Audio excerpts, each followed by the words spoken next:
What are you going to do about the Virginia Supreme Court? Well, in a private call that was revealed, they held back the name, so they wanted it to leak to the New York Times. They say this: lawmakers vented anger at their defeat at the Virginia Supreme Court.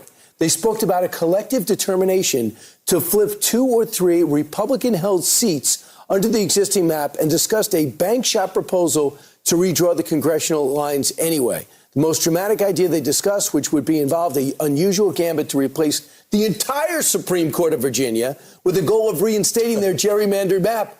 One key to the plan would be having Democrats in Richmond lower the mandatory retirement age for Supreme Court justices. Can you imagine? It's unbelievable. Firing this Virginia Supreme Court. By the way, if you want to take off in a purple state, independents, who you need to win elections, do that. So that's, to me, insane. Byron Donalds was on one of the shows over the weekend. He's the Republican from Florida. Your He's favorite running. show over the weekend. Yes, our favorite show, your show. Yeah.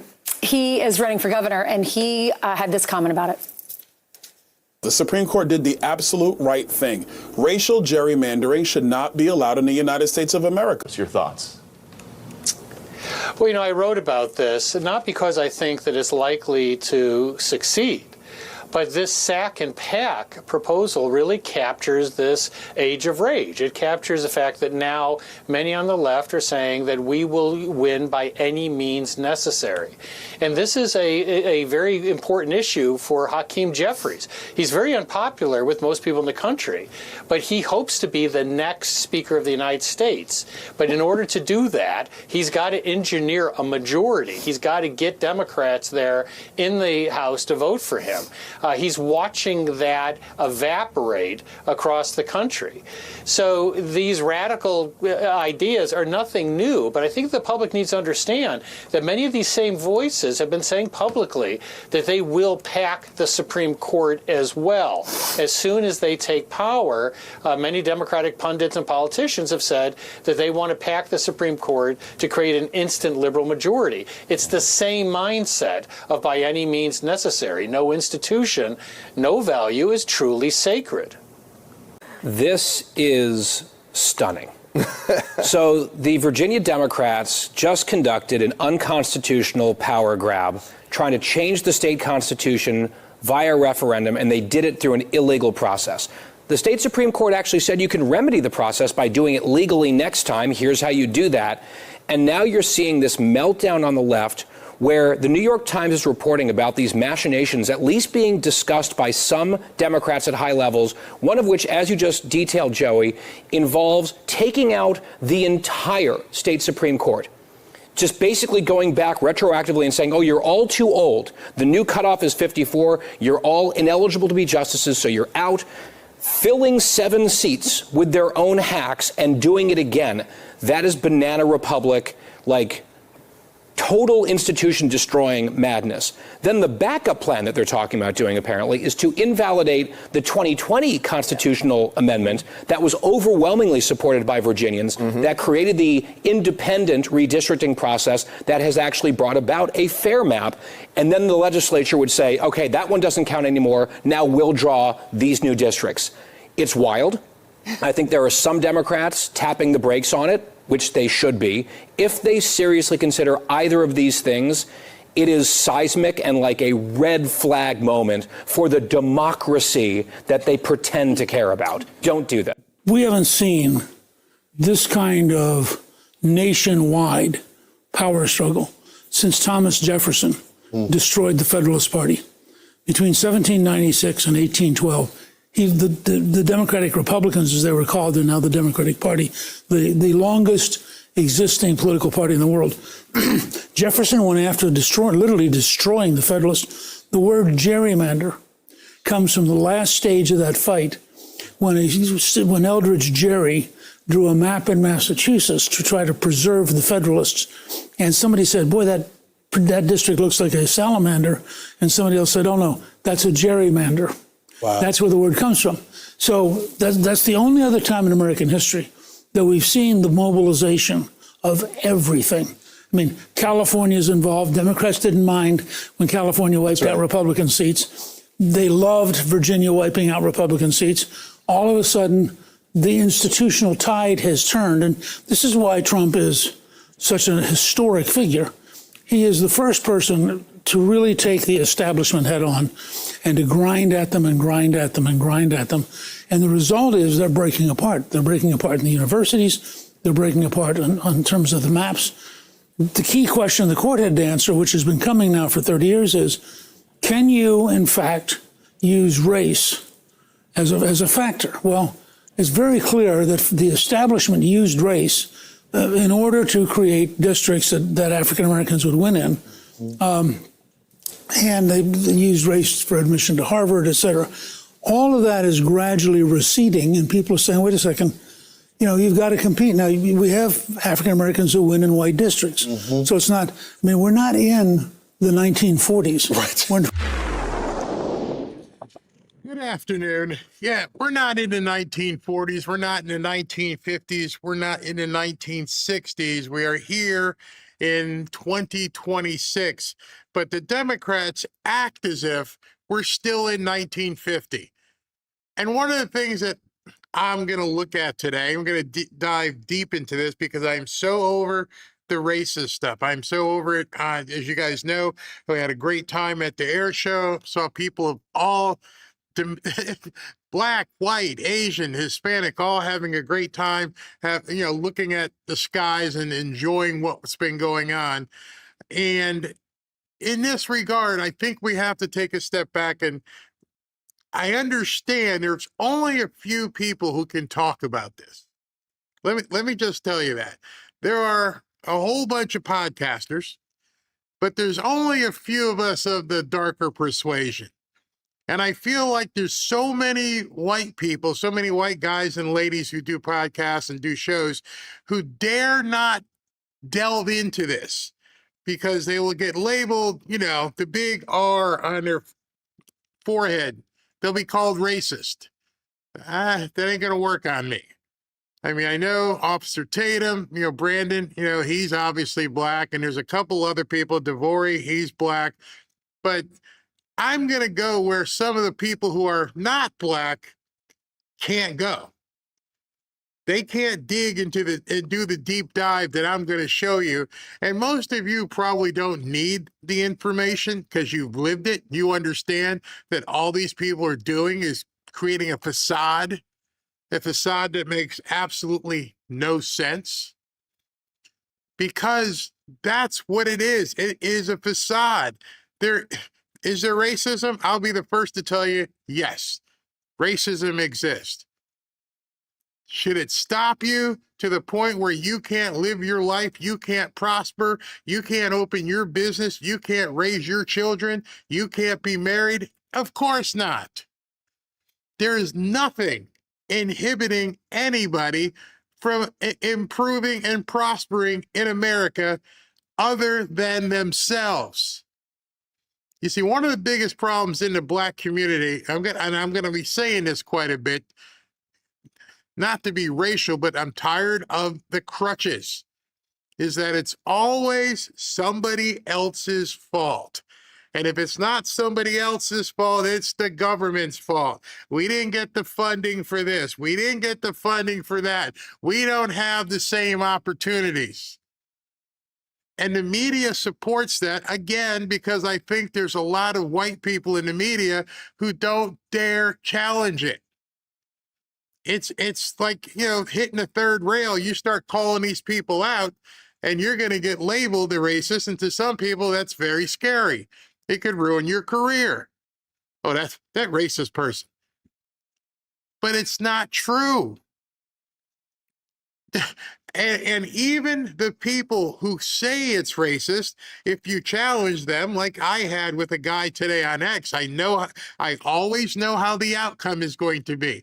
Yeah, back and forth, back and forth, back and forth. Well, show me. Since it's so prevalent, since it's, so god awful, show me. And while you're showing me and telling me and looking to edify me, understand you're talking to someone who's been walking the planet for 65 years as a black man. Just want to make sure, if you didn't see the avatar, if you didn't understand, before you start trying to school me, understand that I'm a black man. understand that I've got black family members. I've got sisters. I've got cousins.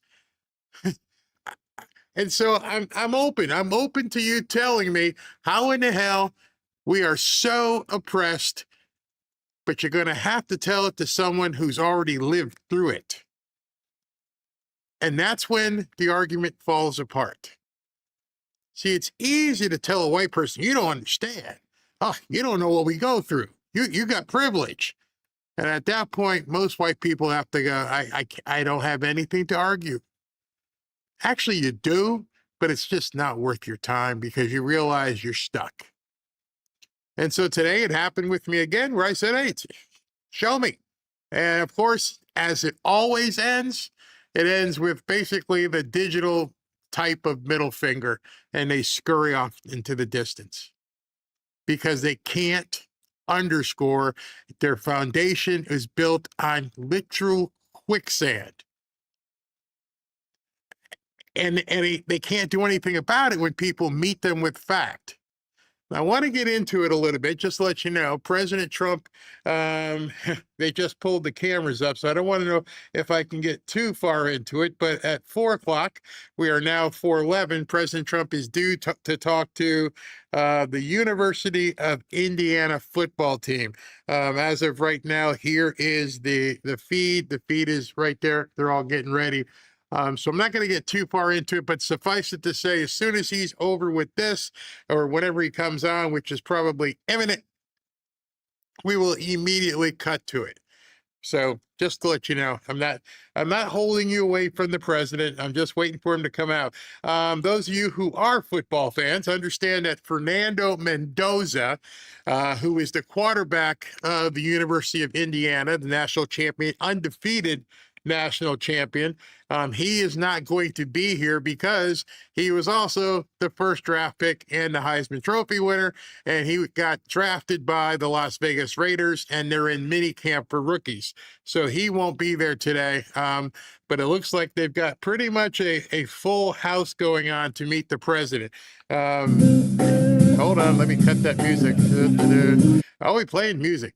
So put it this way, if there's 90 to 100 guys on a football team, plus the coaches, family members, that could be a pretty decent crowd. So I'll pick up with what I'm talking about after this event is over, but they're due to come out any second. Incidentally, yesterday, last night's show, I showed you Cheryl Atkinson. She was talking to President Trump, and she brought up the football question. Is it a coincidence that the very next day he's talking football? With everything going on in the world, with Iran, with these Democrats going crazy, he's got a packed house people there for football. Just to go even further than that, I've got a friend of mine who used to do some of the Miami Dolphins podcast too. He's been a Dolphins podcaster probably for 6 or 7 years. I'm going to get him on the show because he's a black guy, and he tried to get into some political stuff, and he got hammered by YouTube and some of the Dolphins fans. So he's probably going to be on the show later this week, and we're going to talk how he came out with a tweet that people freaked out about. He basically says the same thing that I'm saying. Stop using these crutches. Stop pretending like racism is stopping you from doing everything. It's not. It's a bold-faced lie. And unfortunately, for the race baiters, they can't talk to me. They can't talk to him. They can't talk to some people who've actually succeeded. And we're going to get into all the stuff that AOC said and everything else, but it's crazy. It's absolutely crazy. Now, enough with that. Well, I don't want to get into it if President Trump is coming up, which could be in it. So let me talk to SV. What you got there? Anything? Hey, good afternoon, sir. Hey, man. How you been? Doing yeah, lot of stuff happening since last night. Let me check in with Walgreens real quick. So, I'm going to add something to your racist story. So Walgreens is now apparently racist for locking up all the darker tone makeups and not the light ones. Let me say something, ma'am. They're only locking up the high theft items. How do you argue with fact? Hey, this particular item gets stolen so many times, we got to lock it up. Nobody's stealing this stuff. If they weren't, if they were stealing it, they would lock it up too. But see, the mere fact that we talk about this, the mere fact that it's something to discuss, that they don't even want you talking about it. I don't want to get too far, but I think the biggest kryptonite that the left has, and I've used it a couple of arguments, is personal accountability. If you can't look in the mirror and say, I screwed up, I did something. If you're always doing the scarecrow from the Wizard of Oz saying it's somebody else's fault. All right, here we go. He's okay. Something's happening.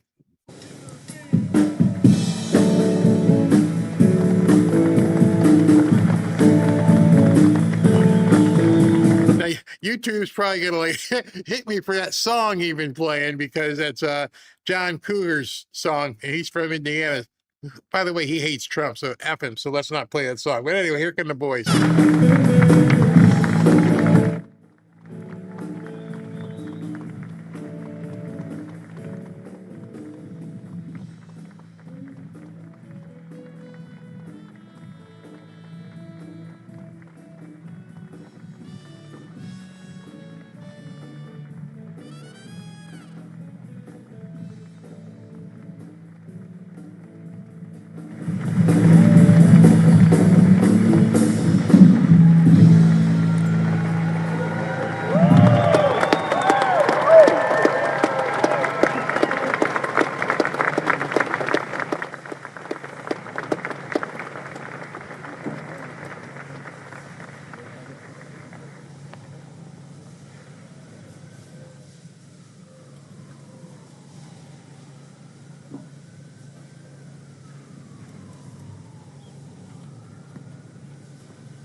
Ladies and gentlemen, the President of the United States, Donald J. Trump, accompanied by Curt Cignetti, head coach of the Indiana University Hoosiers, and Charlie Becker.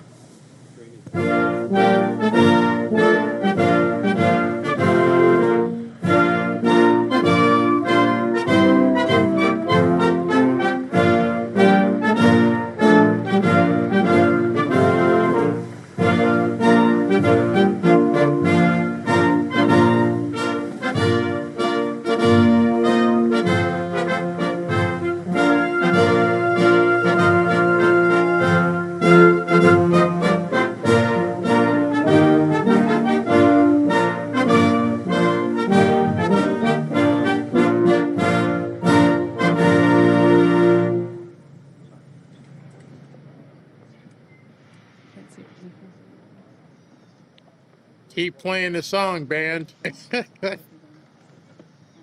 Well, thank you very much, everybody. This is an honor. I watched that game. I watched these guys.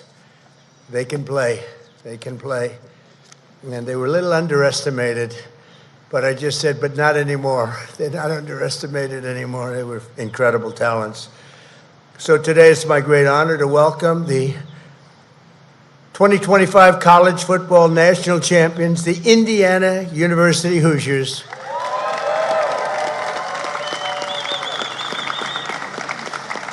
And I want to say that JD's right over here. He likes Indiana.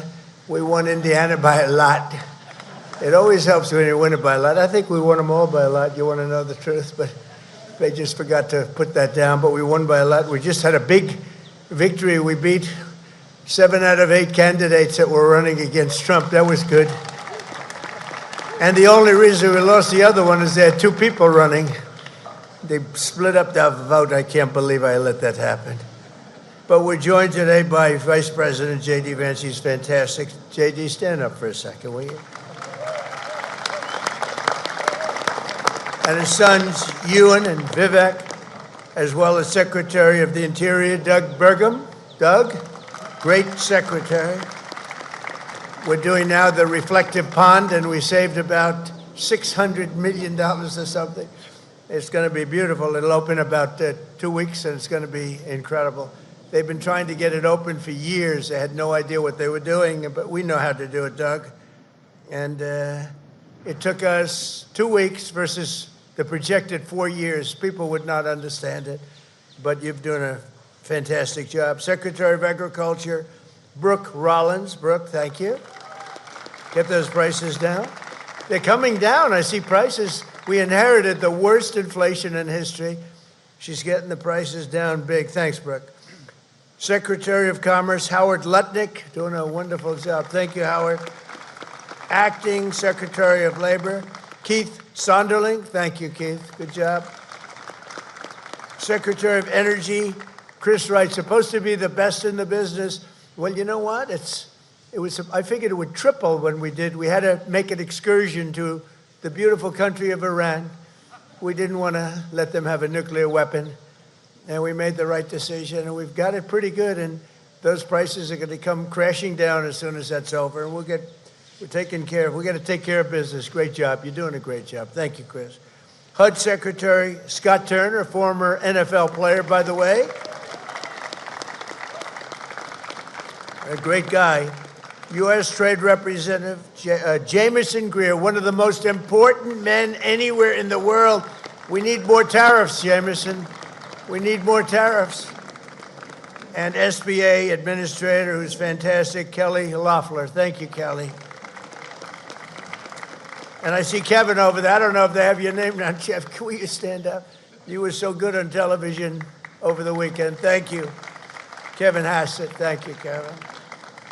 Thanks also to Senators Todd Young. Where's Todd? Thank you. Thank you, Todd. You have a great group of people. What a group. This is a big day for Todd and Jim Banks. Jim, stand up. Where are you? Senator Banks, my friend for a long time. And Representatives Marlin Stutzman, Jim Baird, Rudy Yakim, Aaron Houchin, and Nick Begich. Thank you all. Warriors. We also have Mark Mesmer, Jefferson Shreve, and Victoria Spartz. Hi, Victoria. Victoria Spartz. She's been very good. On occasion, she gets a little bit bad, a little nasty. But she is good, and she's smart, and she's always with us, right? Thank you, Victoria. Appreciate it. Also with us is Speaker of the Indiana House, Todd Hudson. Thank you, Todd. Thank you, Todd. You guys have been great. Indiana Senate Majority Floor Leader, Chris Garton. These are all people that were with me, right, Chris? We don't have any of those insurgents, do we? We had a big day. They don't know what I'm talking about behind me because they're into football, but we had a little insurgency in Indiana that didn't last very long. We had what a great group of people we have. We have many of the Republican patriots from the great state of Indiana, including Trevor DeVries, Brian Schmutzler, Blake Fichter, Tracy Powell, Jeff Ellington, Michelle Davis, who last week had a big primary election. They've all are you by the people? I love you people. That was carried all over the world. They ran against people that were there for 20, 25 years, and they were, let's see, I'd say young, certainly young, but they were not expected to win. They were down by 25 or 30 points. We endorsed them, and they won in a landslide. Thank you very much. Congratulations. You'll be there a long time. Thank you very much. That was a story heard round the political world, wasn't it, huh? Wow. That's so nice that you're here. Actually, they're my favorite people right now in the audience. I don't care about that, Jim Banks. They're my favorite people, right? We're also joined by the great Sage Steele, who's a fantastic person and a supporter and a friend of mine. Thank you. Thank you. And former NFL quarterback Trent Green. Great quarterback. Where's Trent? Hi, Trent. Great job. That's a good quarterback. This was a year that will live forever in the hearts of Indiana football fans. It was an exciting year for football, but maybe you're the biggest story. I think, Coach, you're the biggest story. There's no story like this. The Hoosiers delivered the program's first ever undefeated, untied season and capped it off with their first ever national title.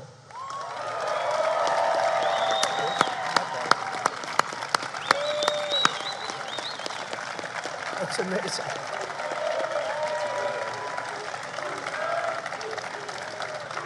Good job, fellas. There's a lot of muscle out there.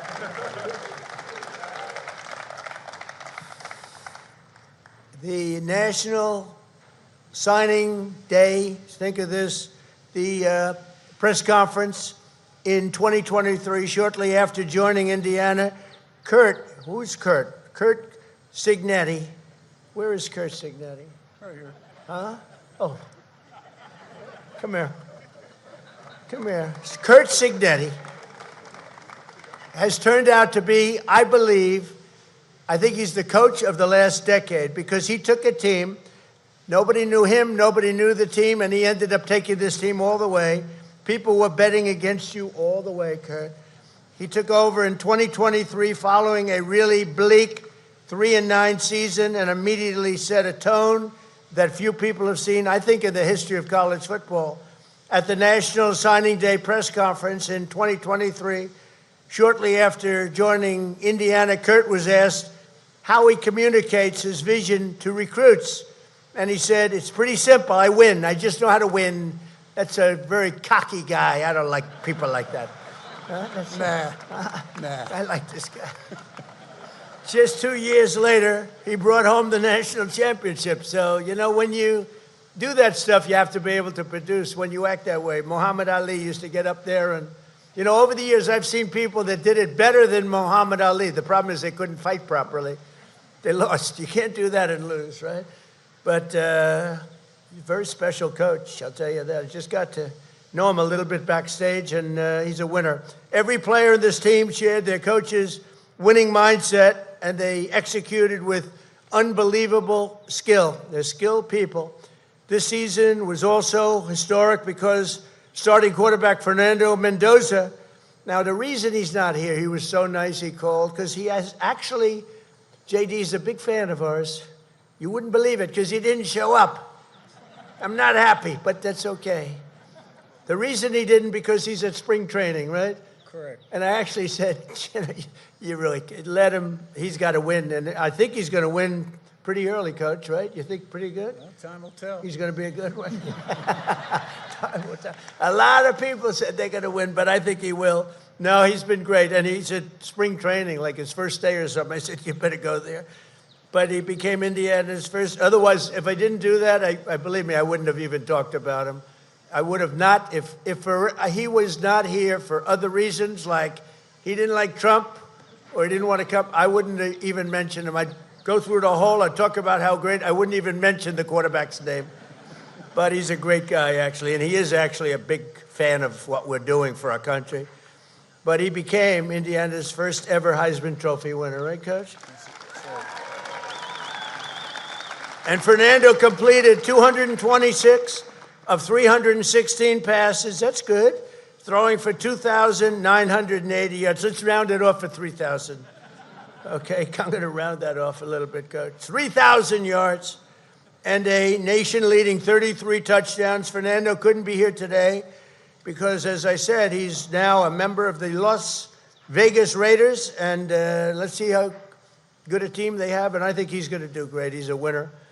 With Fernando's help and a stacked lineup, Indiana utterly dominated in the regular season, winning 10 out of 12 games by double-digit margins. In the first 3 games, Indiana outscored their opponents, 156-23. I think they have a good coach.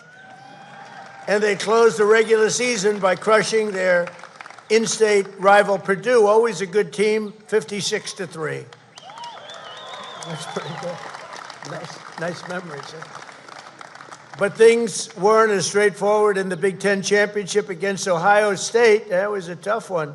Indiana entered the game known for its rock-solid defense and actually known for college basketball, to be honest with you. And now I think they're going to be known for football. But they entered the game against Ohio State, and people really, I think they thought of Ohio State as being almost unbeatable and brought back one of the most explosive offenses in the nation, Ohio State did. But in the end, the Hoosiers prevailed over the Buckeyes. Junior linebacker Isaiah Jones. Where's Isaiah? He can play. I said, how good is he, Coach? He said, he can play. Let me see. He's a good-looking guy. I don't like good-looking people. I don't like good-looking men at all, believe me. But he recorded 2 of Indiana's first 5 sacks. Think of that. So he had 5 sacks. Well, helping the team secure a hard-fought 13-10 victory, really against a great football power. All right? That's a big honor. Next up was the Rose Bowl, where Indiana delivered a commanding 38-3 victory over Alabama. Coach, Roll Tide. you got to be kidding. That's right, over Alabama. That's a big one. After a scoreless first quarter, the Hoosiers broke through and never looked back. Defeating the Crimson Tide is no small feat, and it wouldn't have been possible without starting center Pat Coogan. Where's Pat? He's at Titans. Oh, he's at training camp. Forget this. Forget training camp. But he's a good fan, Coach, right? Absolutely. Okay, good. I'm glad I mentioned his name. That's good. Say hello to him. That's a big deal. In recognition of his dominant performance, Pat became the first offensive lineman since 1944 to be named the Rose Bowl's most valuable player. Pat is busy today in training camp. That's great. Is he that good? Oh, yeah. Is Pat Coogan that good? Oh, yeah. Seriously good. We got 15 of them in training camp. Wow, right now. is that right? Yeah. Wow. 15 in training camp. Wow. How many potentials do you have back there? A lot, right? Quite a few. Quite a few potentials. In the Peach Bowl, Indiana shattered Oregon's confidence. That was another one. Oregon was supposed to be a hot team. I watched it. I said, what's going on here? But they shattered Oregon's confidence right out of the gate when, during the first play of the game, cornerback D'Angelo Pons, what a good name, intercepted the ball. Where's D'Angelo? Training camp. Oh, I can't believe it. No wonder you won. He was a junior. Wow. How good? Really good? Really good. Intercepted the ball and ran it back for the game's first touchdown after securing a commanding 56-22 victory. This team was off to the championship. In the championship game against Miami, Indiana held a narrow 10-0 lead at halftime, controlling the pace but unable to pull away. The score remained low for most of the game, but everything changed in the fourth quarter. That's true. With under 10 minutes remaining, Indiana faced a critical 4th and 5. No coach in America would have done what this guy did. They said, this guy is making such a mistake, and he won. That was a hell of a play. You know, that's the kind of play. If they don't do that play, if it doesn't work, that's like career threatening, right? Got to play to win. You got to play. It was great. On Miami's 13-yard line, Fernando took the snap and powered through the defense past the first down marker before launching himself into the end zone, extending Indiana's lead 24-14. But Miami wasn't done yet. The Hurricanes took possession and scored, cutting Indiana's lead 24-21. Indiana got the ball once more and put 3 more points on the board, pushing the score to 27-21. I mean, you have to see this game. I would say that coach, I know he's got a good reputation. This guy is calling the wrong plays, but he kept winning. They kept scoring. They kept doing all this stuff. The things that weren't supposed to happen. You're just lucky you won that game, because if you didn't, they would have said, this coach is crazy. With just 51, that's why he's a great coach. With just 51 seconds left to tie the game and deep within Indiana's territory, Miami's quarterback fired off a 30-yard pass, only to be intercepted by junior Jamari Sharp. Where's Jamari? Jamari. Come on up. Come here. Look at this guy. You want to say so? Go ahead. Tell him how good the coach is. Coach Sig's a very good coach, you know. Once he first came to Indiana, I didn't know if I was going to stay, but I stayed, and I'm glad I stayed because we won a national championship. He doesn't want to leave the stage. Good-looking guy, huh? Thank you. Thank you. He didn't want to leave the stage. He's a natural. So the Hurricanes are great. The team is so great. Jamari, I want to thank you for getting up and making such a rousing speech. By the way, a lot of people don't do that. You know, a lot of times they'll do that and say, no, I don't want to talk. But he's got a future in a lot of things, probably football, first of all. From there, the outcome was sealed, and the Hoosiers became national champions. Think of that, right? I was there. But you went through a lot of great teams when you think, and real football powerhouses over the years. It's pretty intimidating. Top 10 teams. Yeah, amazing. Top 10s. This team lifted the Indiana football program from a historic low. It really didn't have a good reputation over there, but it tells you what coaching means, too. But your grit and discipline and your belief and your strength of character, the coach I think he's just incredible. I think it's an incredible story. When I heard they were coming today, I said, I got to meet that coach, because he came out of like high school, a great high school program, but you made it good. But what you did is something that I don't think anybody's ever really done in college football history. How is your team going to be this year, Coach? What do you think? Well, we got a chance if we commit, and if we have discipline and a great work ethic, and if we can handle success, and we can handle failure, and we're consistent day in, day out, we might have a chance. How about this guy?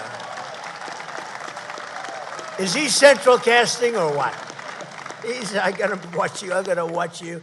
You're amazing. You have made the fans really proud and inspired millions, all of you, the coach and the players, and reminded everyone that with determination and lots of hard work, anything's possible. And I said to the coach, you know, we have a very special area. Well, that's very special. We're building a beautiful ballroom. You can see it's not too small, Coach. We need it. For 150 years, they've wanted a ballroom. We're going to give them the greatest ballroom anywhere in the country. I'm very good at ballrooms. I'm very good at building things. But I said to the coach, there's a special place here, and it's called the Oval Office. Everything sort of begins, ends, and re-begins again. And I said, if you like, Coach, I'll take your entire team back, and we're going to go to the Oval Office, show him the Oval Office, and we're going to give him a very, very special medal. And I said, so what do you want to do, Coach? He said, we want to go. Hold it. You guys want to go to the Oval Office? Yes, sir. I had a feeling they were going to say that. I had a feeling. So, Coach, say a few words. You know, I'm really honored to be with this guy, because he took something from, it's not like he inherited a great program. He inherited something that was less than great, and he made it into something that probably has never been done at this level, never been done before. Congratulations, Coach. Thank you. Got a lot of Hoosiers in the stands here and behind me. We got to give them one, two, three, Hoosiers, right? 1, 2, 3, Hoosiers. You got that? Okay, thank you. That's a lot of nice accolades there. Appreciate all that. It all starts with Pam Whitten, our president, Scott Dolson, our athletic director. You got to have a commitment at the top.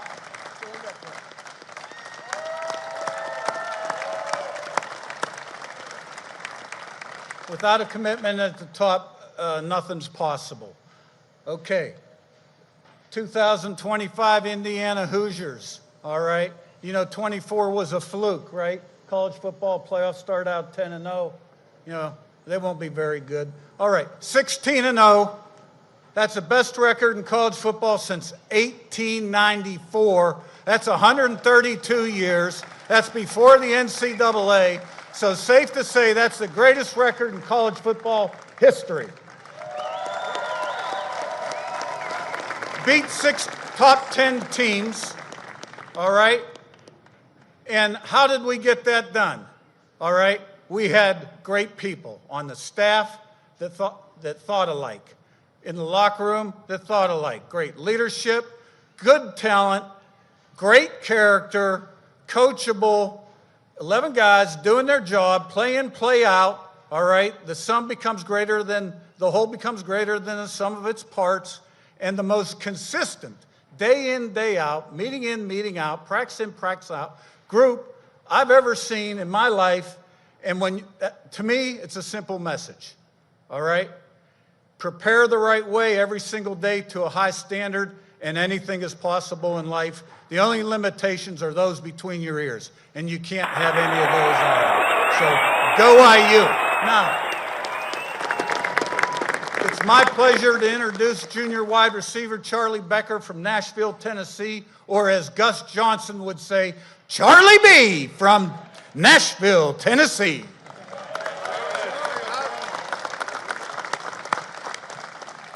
How's it going, everybody? First of all, I just would like to thank Mr. President.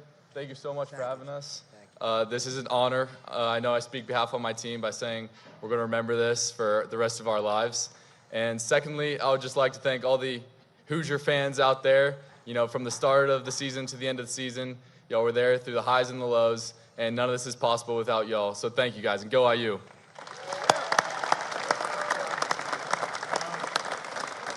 All right, in our appreciation for this great visit today, for President Trump, we have some Hoosier gear, which a couple of years ago they were giving away. Now you got to pay a lot of money for this stuff. So really appreciate this great opportunity and this great day. Thank you very much. Thank you very much. There you go, 40 cents on the back. I think we got one picture. Yeah.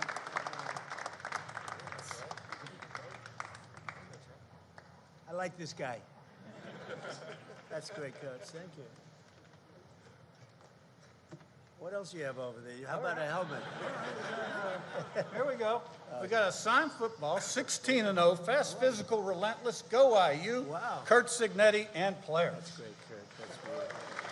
Good, Kurt. We're coming down to the We just got an IU helmet also. Thank you. No, we'll let you keep the trophy for an NIL contribution. I'll do that for NIL. Boy, oh boy, did the courts screw us up, huh? That's all right. It's whatever happened, it seems to be working for you, and you're gonna make it very successful. You're gonna create something very, very successful, I have no doubt. So we're gonna take the players now to the Oval Office, and they're gonna get a little glimpse at some, I think it's the most important piece of real estate anywhere in the world in terms of victory and in terms of winning and in terms of things that are happening. Things are happening right now. Our country, you know, a little bit like your team, our country a year and a half ago was laughed at. We were mocked. And now we're the hottest country anywhere in the world. There's nobody close. We're the greatest military in the world. We're unparalleled. And we're doing a job. We've made America great again. And this team has got a tremendous future. Don't lose the coach. She said, we can't lose the coach. It's a piece of work, right? We're not going to lose him. But I just want to thank everybody. It's a great turnout. It's a great turnout. But, you know, we do this a lot, and there's always spirit for a winning team. We have all the teams come here. But this was one I really look forward to because the story of Indiana University is really a legendary story. It's a very unusual story. We have a lot of teams where they win, and they keep winning, and they keep winning. They don't know what it is. And you have some that lose and get a little bit lucky. This is a team that came out from really a program that was a basketball program largely, and now it's a great, great football program. And you're going to have a tremendous year. It's a fantastic group, and I look forward to watching. It's going to be a very interesting, but you're going to have a great year. And I know people like this. There are very few of them. Never bet against a guy like this, I'm telling you. Never bet against a guy like Kurt. So thank you, Kurt and Coach, very much, okay? Thank you very much. Thank you, everybody. We're going to take them to the Oval Office. Thank you. Let's go, fellas. Come on, follow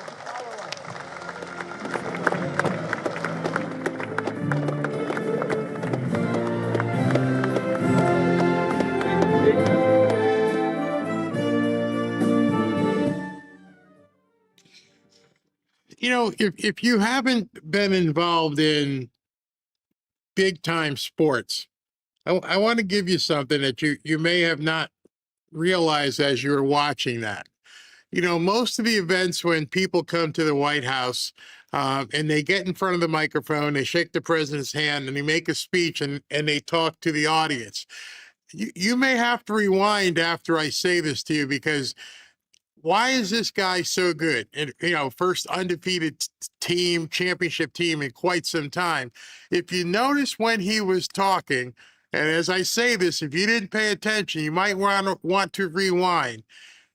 watch who he was talking to. And right now, some of you guys who didn't pick up on it are like, well, what do you mean? Well, I'm going to tell you, when he was talking, he was talking to the players. As he was making remarks, he was talking to every single one of those guys who still gets to come back next year. The other 15 or 20 of them are in pro camps across the country, but he took the time.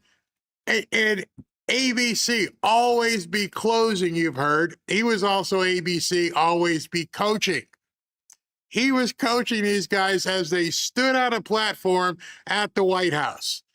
That is an amazing coach. And I'm telling you, every single one of those guys was listening to what he had to say, because he was coaching them up while they were sitting there.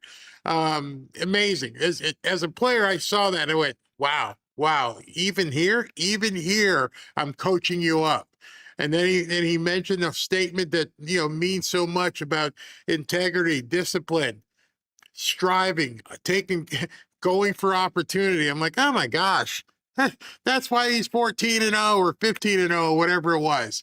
He was telling everybody, this is how you become successful. And Democrats won't listen to it. That probably wasn't on the news at all. But that is it. Nobody, he actually said it, nobody is stopping you except you. It is such a simple message. And maybe that's the way I am, because I heard it every single day. I mean, a coach would say something and you give the answer, it's on you.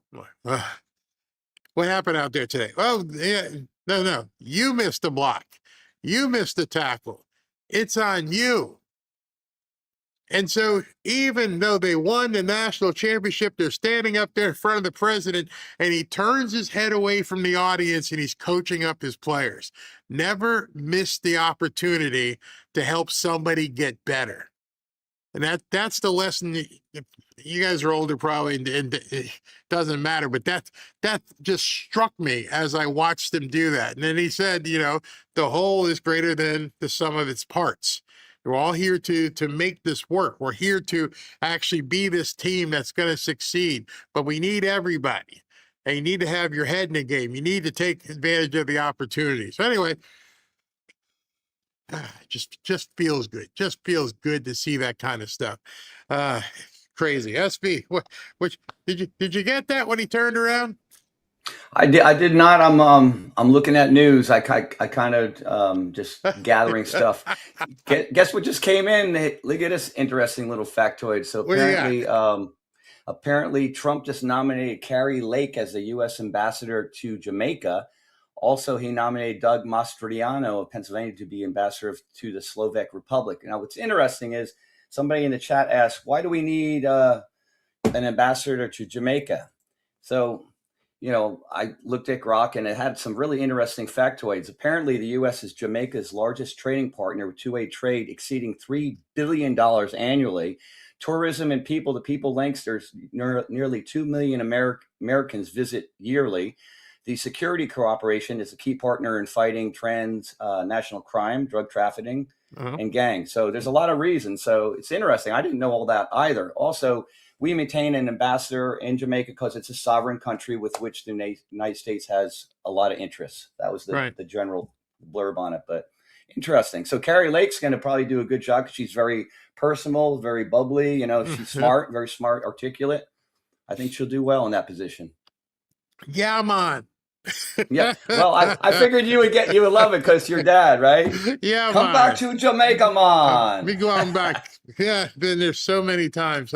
In fact, Awesome. Robin is actually talking about taking her cousin over to St. Lucia, which is, and it's different island, but same vibes.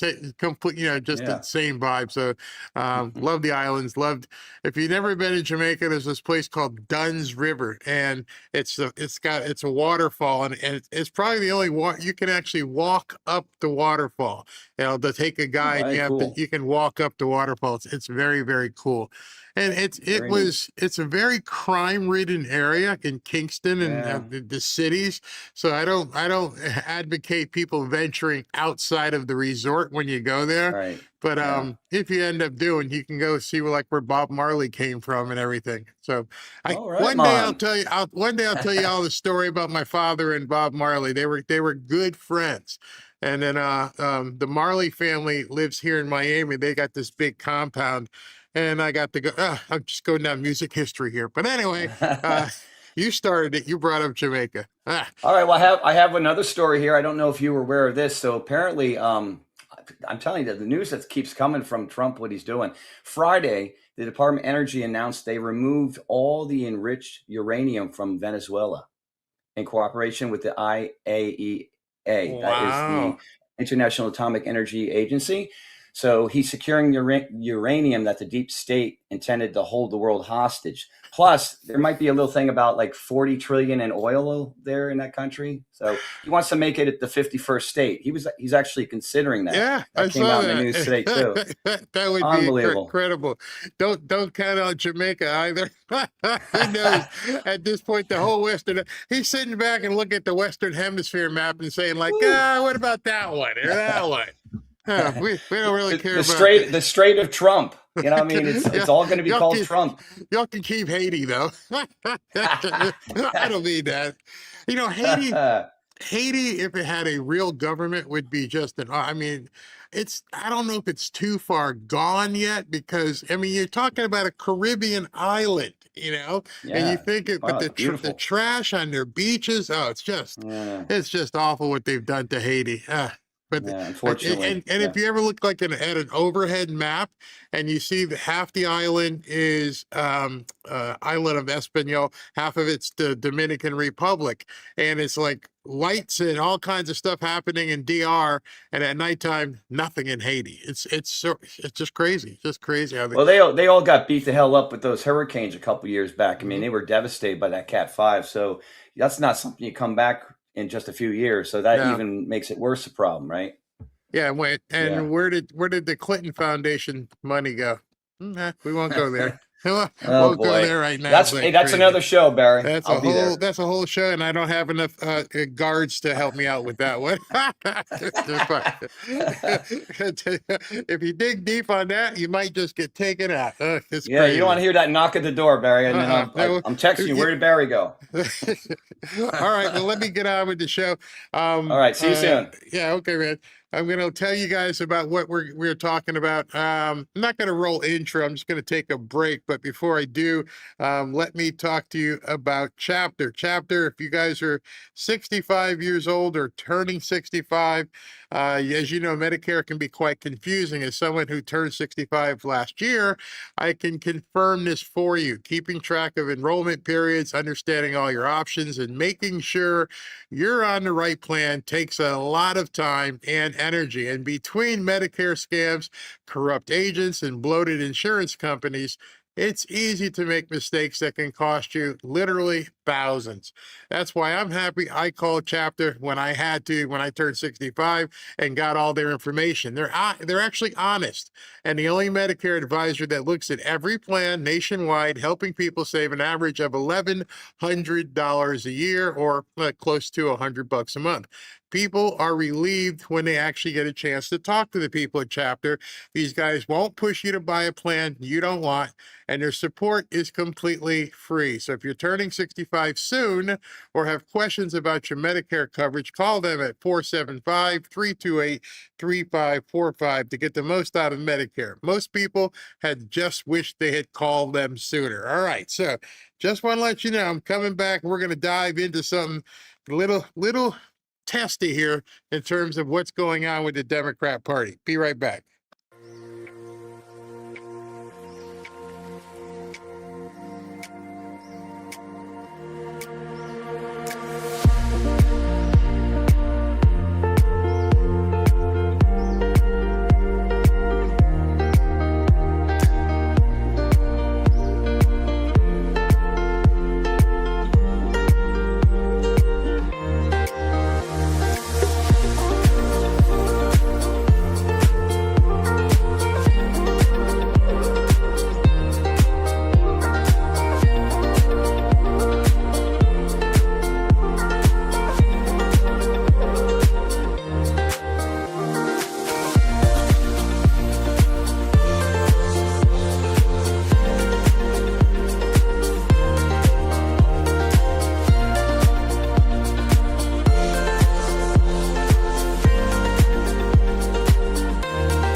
to Fanfare with Barry Cunningham.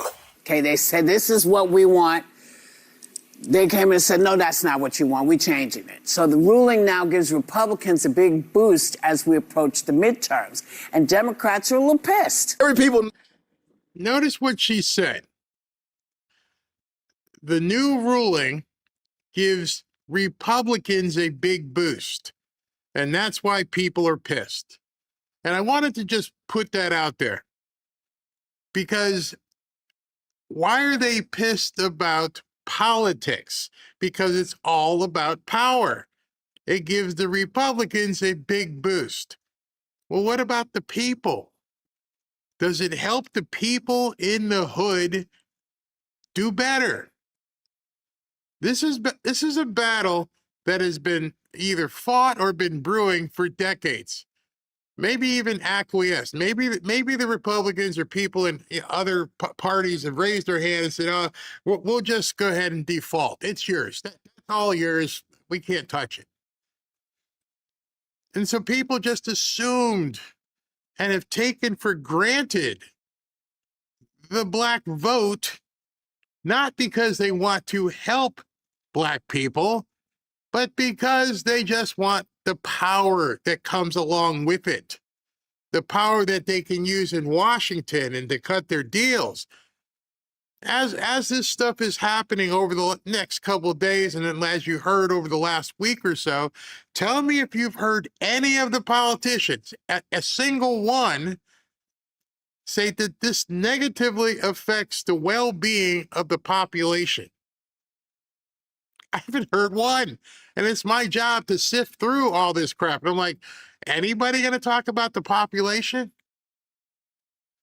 You know, I put up this as my thumbnail for today, and I'm like, what happened? How is it that this was right at about 1955 when this picture came out? How is it that that got destroyed? And the answer to that is not the white man, not the Republicans. That's where they have to look into the mirror. They took that for granted. They said they didn't care that people were wearing ties and going to work and raising a family, a happy, married, black family with children, promulgating. When did that become bad? Why is it that when they say we want to make America great again, why aren't they looking at that picture? What is wrong with this picture? Why does this seem racist to them? So everything they did, and I have to show this to you, everything they've done over the last 60 years was designed to destroy that picture. What you're seeing in that picture, a married couple, a baby, a business-looking man, dressed well, in a small home, doing something, raising a family, dressed a certain way. And then what happened over the last 60 years? If you ever go back, you know, I'm a big music guy, and I go back and I look at the Temptations, and I look at the Four Tops or Smokey Robinson. What set them apart from music today? They were dressed well. They presented. They talked about love. They talked about embracing. I ain't too proud to beg. You guys remember Eddie Murphy and the music? I ain't too proud to beg, sweet darling. It was all about being in love and having, you know, growing with somebody, not booty ho, booty ho, booty ho. They purposely put this into the black community to destroy the black community. And it wasn't a white man. Superfly, pimps. Pimps? What the hell is a pimp? We didn't grow up that way. You see, the Democrats can't run on their record, so they play the race card.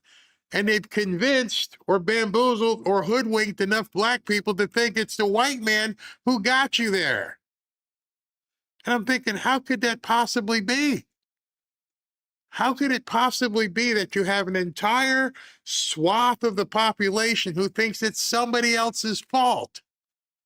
You don't hear that coming from the Koreans. You don't hear it from other Asians. You don't really hear it from Hispanics who are here legally.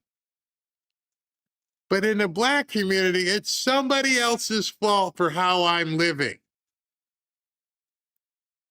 It's atrocious. Everyday people know that the system is stacked against them. They know it. No, everyday people don't know it. You keep telling them. If we're talking about having real progress, then real progress doesn't tell people it's stacked against you, you'll never win. And I heard him say that, and I was like, well, you're a reverend, number one. You're supposed to be at a higher level there. But shouldn't you be telling people just the opposite? No, it's not stacked against you. You can do whatever you want to do legally. You can live the life of your dreams. But no, the first thing with a smirk on his face is, the deck is stacked against you. Why would you want to impart that onto people? Because you need them to feel that way. In their bones. And they don't always have the words, that we want to use. They know it. Do they feel like they can change it? They feel it. Yeah, I think that's that's the thing. Do people feel empowered to change it? And I do think that there are a lot of people who feel powerless. Why? Why do people feel powerless? What promulgates helplessness? What promulgates powerlessness? It's your environment. It's not even the government. It's you guys with decades of saying, you're powerless. There's nothing you can do about it. Again, remember what we just saw with President Trump talking to the coach, and the coach turning around and talking to the players and coaching them up even in that moment. Never let a moment go by where you're not helping somebody understand how to attain what they need to attain. I would never, and you can challenge me on this one, I have never heard a coach say, y'all ain't got it. I'm sorry. There's no way you're going to win. And you're going to go out there, hope you don't get hurt, but you suck. And, and that team, they got better helmets and socks and shit. How many of you would ever put a child into that kind of a program? My grandson is playing football and he's starting to get recruited and stuff. And it's the mental attitude that leads the physical attitude. When I'm texting, I'm letting him know, watch this film, check this dude out, watch what he's doing. You got to get it up here before you can exhibit it with your body. And the Democrats have taken decades to tell people, you can't do it. So what happens when you tell people over and over and over for decades that they can't do it, and the reason they can't do it is the white man? They start to believe it. They don't think, well, can I open a business? Can I actually, get into a better home? You're seeing it right now in how they're doing it with young people about housing. Oh, I could never buy a house. Oh my God, it's so expensive. The boomers shut the door behind us. We just bought another house Friday or Saturday. Today, Ashley, I don't even know if she's watching the show because she's getting all the contractors and everybody all set up for the inspection, and they're going to jump on that house like they're going to have a raid Saturday morning. I am a walking, talking example of, yes, you can do it. Nobody tells me you can't buy a house at any price. At any price. If we want to go look at $1 million house, we go look at $1 million house. We want to go look at a $500,000 house, we're going to go look at a $500,000 house. Because as I've said many times to people, if the deal makes sense, there's always money available.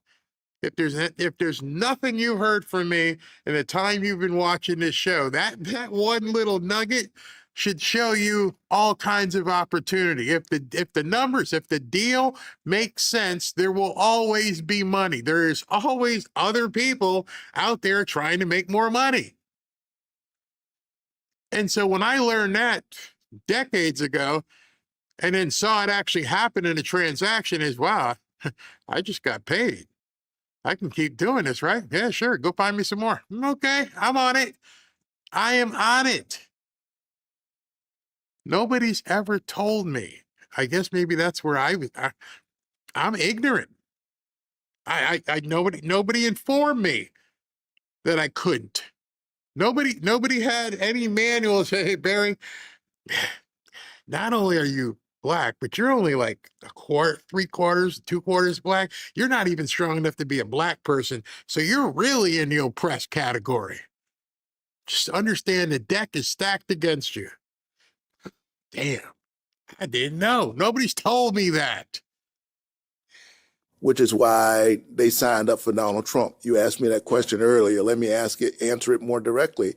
I think that there are people, and I do think it's overstated. Donald Trump didn't have this whole huge slew of black men voting for them. I think part of that was a game they played during the election in 24. I think they were trying to create a permission structure, a bandwagon, so people would jump on it. But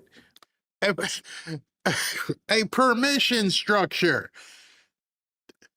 Trump created a permission structure where, you find permission. It'd be okay. You got the nod from Massa. You can vote for Trump. See, they don't even realize the little nuances that they use to tell people you're not smart enough. You're not good enough. You can't even discern for yourself. You're stupid. You have no opportunity. You're ignorant, and you're gonna go nowhere, and the deck is stacked against you. So what do you do at that point? You give up. You search other alternatives, because everywhere you're turning, somebody's telling you you're just not smart enough, you're not good enough, you're not strong enough. You're done. But there were no overwhelming. It was one is too many, but there were no overwhelming numbers of black men voting for Donald Trump. Pastor Timothy Hunter, Linda Scott, and Donnie Sutton have spent their lives in Shreveport and fear the future could soon resemble the past. The reality is, at the end of the day, it's going to dilute the black vote. That's the whole purpose. This Republican...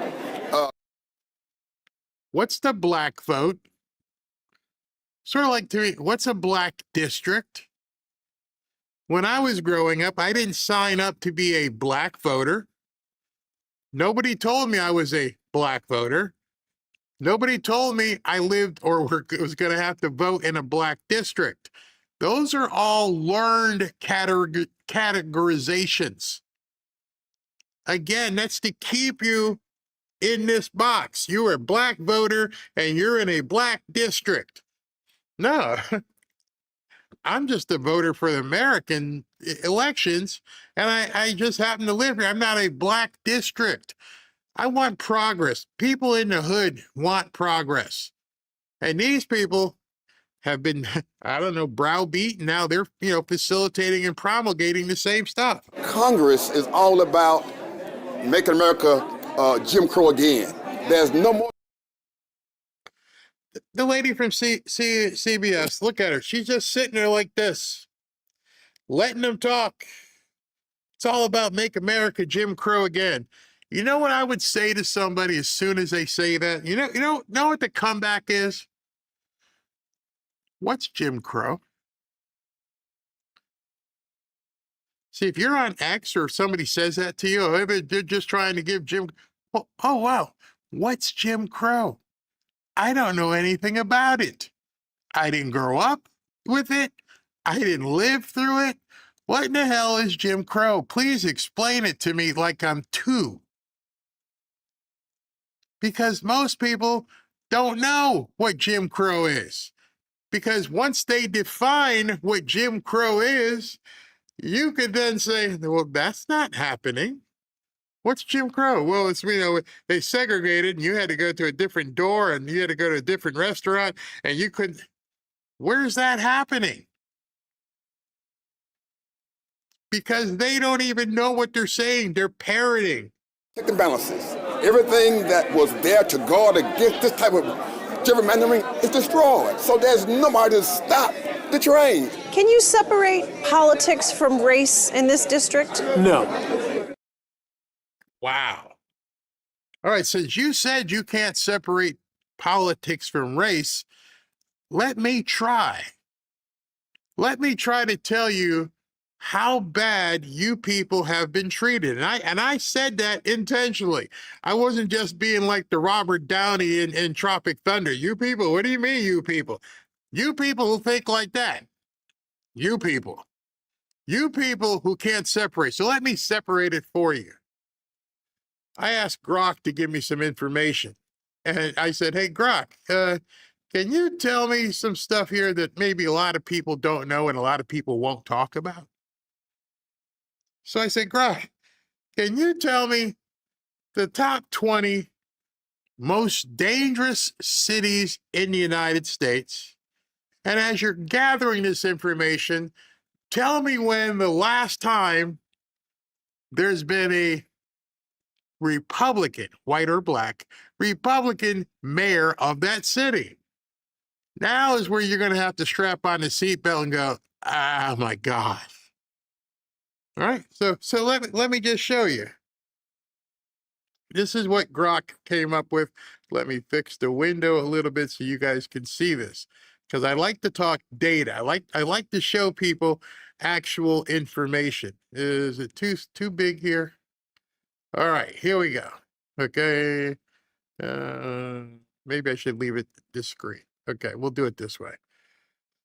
Number one worst city in the country is Memphis, Tennessee. Memphis, Tennessee, was the last Republican mayor was Richard Hackett in 1991. 35 years since we've seen a Republican mayor in Memphis.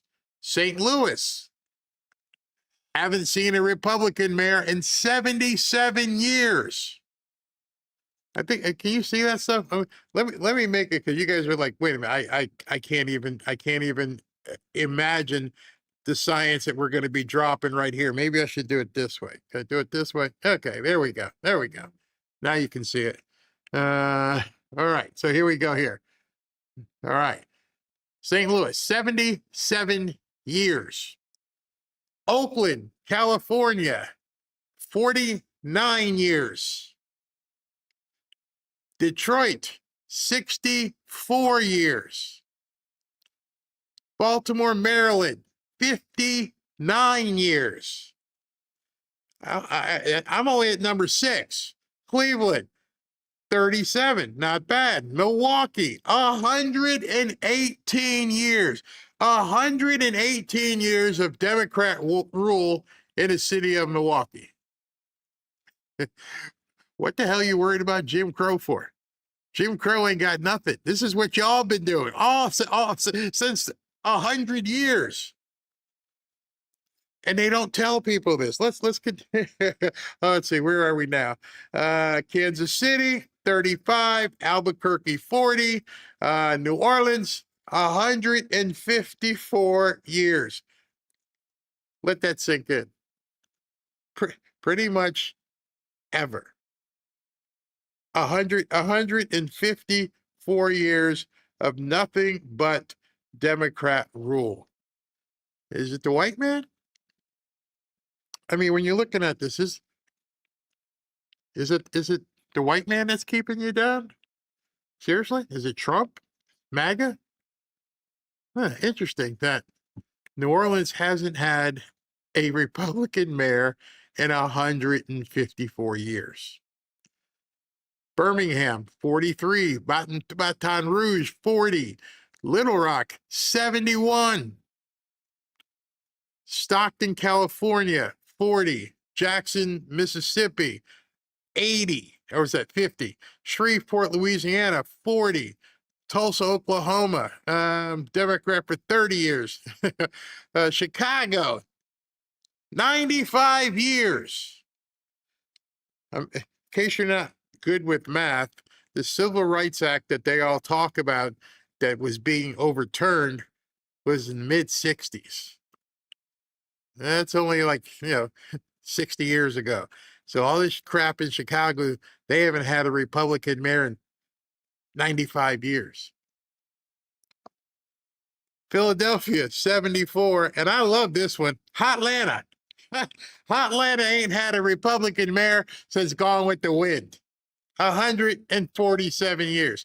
So you tell me how it's Trump and white people who have caused these cities to be hood ratty for all this time.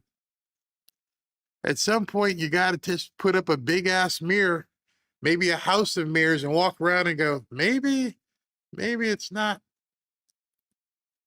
Trump. Maybe it's not racism. Maybe you never fixed Jim Crow. Maybe Jim Crow got eliminated in most of the country, but y'all kept practicing it. There's no other explanation. You can't. Not in all of these southern states. We've come a long ways, but not with this when it comes to race. And now You've come a long way. Says everybody in this audience, what in the hell are you talking about, lady? Come a long way from what? These, as I'm telling you, are the top 20 worst cities in terms of crime in the country. Where have you come a long way from? That is another mantra of failure. Oh, we've progressed as people. We've come so far. Really? How come nobody wants to live in your hoods? How come every single person watching this video now or later can say, oh, there's the hood. And if you said, would you like to live there? They're like, no, hell no. Well, if they've come so far, why wouldn't you want to go live in these places? Why would you want to go live in the hood? Because it's progressed so far. That's when you start realizing to yourself, these people are so full of crap, they can't see straight. The Voting Rights Act was 1965. That was supposed to be the game changer in the black community. You can hear them all say it. Black Americans finally getting to vote, full civil rights, equal opportunity. The left said it would fix everything. Well, it's been 60 freaking years. And let me ask you, has it fixed anything? Don't look at me and say, Barry, you're saying some stuff that, no, I'm giving you fact. Don't come back at me with hyperbole and anger and emotion. I don't give a shit about your feelings. Tell me how you are a better people because you've been run by Democrats. You can't. We're still looking 60 years later after the Voting Rights Act. It's some of the most impoverished, crime-ridden, fatherless communities, and the Democrats, they keep somehow blaming racism. I don't know about you, but if I did something for 60 frickin' years and nothing improved, I would consider myself an abject failure. If I did something for 60 days and didn't improve, I would consider myself a failure. Y'all been doing something for 60 years and you're still blaming guys in hoods. White supremacy. Oh, it's systemic racism. There ain't no racism in the hood because white people don't want to go there. So how can it be racist in the hood? Oh, Walgreens wants to stop selling certain products. Yeah, because you're stealing them. Oh, we don't have any opportunity. We're all broke. Okay, 60 years? with the schemes that they're putting up before us, it's just a disgrace. But we must keep pressing forward. We have to. Too many people have suffered and died for us to have these rights. They're still suffering and dying. They're getting shot. I can honestly tell you, I ain't seen anybody get shot here, knock on wood, since we've been here. None. I don't even hear sirens. I don't even hear ambulances unless one of the old people nearby, something happens to them. What are you talking about? What progress? See, here's the other problem is, dare I say, many black people don't know how to measure progress. Oh, Barry, that's kind of, no. What are you comparing it to? See, that's the other problem. If you have no benchmark to understand what progress is, then living today without getting shot might be progress. I know when I get up and Ashley calls me or Robin says, hey, what are you going to do today? Okay, I got to do this and we got to do that and we got to get to the other thing and do this and this. Okay, package it up. I'm sure every single one of you knows what you need to do, where you want to be 30 days from now, and what you have to do. It might be as simple as planning a vacation. You know what you got to do. You imagine waking up in the black community and having no idea how to get from A to B. We've got opportunity zones all over the country and nobody's taking advantage of the opportunity.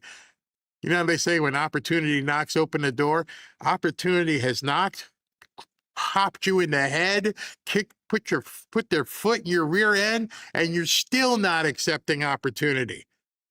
I drove around an opportunity zone last week. Me and one other guy were out there going, this might work here, do that. When I took Ashley into the hood and we looked at a house that's in an opportunity zone, and nobody out there looking at any opportunity. We called one realtor or agent, whatever, off a sign, and Ashley heard the phone. And the lady's like, I got problems. We can't even sell it right now. We'll get back to you. Well, opportunity just called you, honey. You should have had all these problems taken care of before you put the sign up. Opportunity just called you.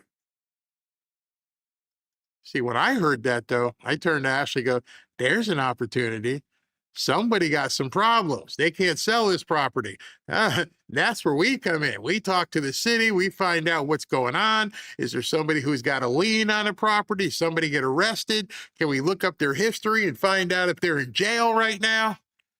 Oh, yeah. When you want opportunity, you find opportunity. I didn't take no when I hung up the phone. Scout's honor. Ask Ashley. Hey, so this is a dead deal? Oh, no. That deal is alive. They is dead for them, but now we can jump in and figure out what we need to do. We got lawyers. We got contractors. She can't do it. We'll take advantage of it. Many of the deals I've done real estate, people say I'm a bottom feeder because we're the ones people call when they're in trouble. You're in jail? Call me. You having fights with your heirs because grandpa died? Call me. Getting the divorce? Can't stand her? Call me. Opportunity is where you look for it. But the other side of it is once you enter into that contract, once you enter into that deal, you know what you have to have then, right? It's called performance. Look up the term specific performance and understand that specific performance can only happen if you have personal accountability, which seems to be a long forgotten trait in many of the black communities. On that note, the reason why this scramble to redistrict in the South in places like Louisiana, Alabama, Tennessee, obviously South Carolina, the reason it's happening is because the U.S. Supreme Court struck down this key provision in the Voting Rights Act. No, that's not why it's happening. It's happening because it's illegal. Subtle nuance. The reason it's happening is the Supreme Court. No, it got struck down because it was illegal. You know, before the whole Great Society and those programs and Voting Rights Act, all of that stuff, before all of that, in the early 1960s, black out of wedlock births, I said this to you last week, were around 24%. Before the Voting Rights Act, before they took this away. Before they took this away, black wedlock births were around 24%. Not great, but manageable, something that could have been improved upon. Most black children grew up in two-parent homes. About 66% of the families were strong, even in the face of real discrimination. And then you fast forward to today, where there's been so much more progress. People have died for this progress. 70+%. 70+% of black babies are born out of wedlock. You can only do that if you intentionally tried. You can't go from 24 to 70 plus without a real or a real intentional effort to destroy the black community, to put them on the perpetual hamster wheel of failure and handouts.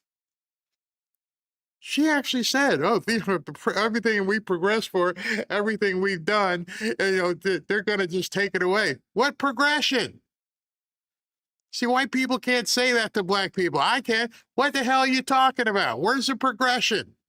Show me. I guess if you think 24, now we're at 70. Yeah, we've done very well. And there's not been a Republican face in some of these communities for some of them 100 years. So who are you blaming it on? Single mothers raising kids alone, they're never going to make it. Then you have babies raising babies, and they perpetuate. The nuclear family has been destroyed. Oh, that's progress. We've done so much in 60 years. We've destroyed the nuclear family. After community after community. How many two-income households are there? Oh, that's probably not any, or very few. And when I say household income, I'm not talking about pouring coffee at Starbucks or working as a janitor, or not janitor, but, behind the scenes washing glasses at McDonald's. I'm talking about two-income households, people actually working. Because the incentives from big government and welfare made it more lucrative to stay single and have babies by many different daddies. Lyndon Johnson, he called it. It was supposed to help. Instead, it did nothing but create dependency. I saw somebody on X the other day, and it was very interesting. He posted a sign that was at not the zoo, but on a trail. And the sign said, "Do not feed the animals, because if you feed them, they shall become dependent upon you," on humans. And I'm thinking, well, ain't that's what we're doing? Aren't we feeding people? They're never going to get independent. Feed me, feed me. Now we've got broken homes to deal with. And then, of course, crime. Crime. Don't get me started with the black communities have progressed, because you can't define progression. I just watched an undefeated football coach talk to the president of the United States.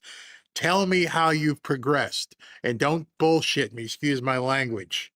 It fires me up because it embarrasses me as a black man when people say stuff like, "Oh, we've done so much to advance the black community." I've got data. You got emotion. One of them, no pun intended, trumps the other. You got high violence. You got crime rates. You got poverty rates. You got out of wedlock births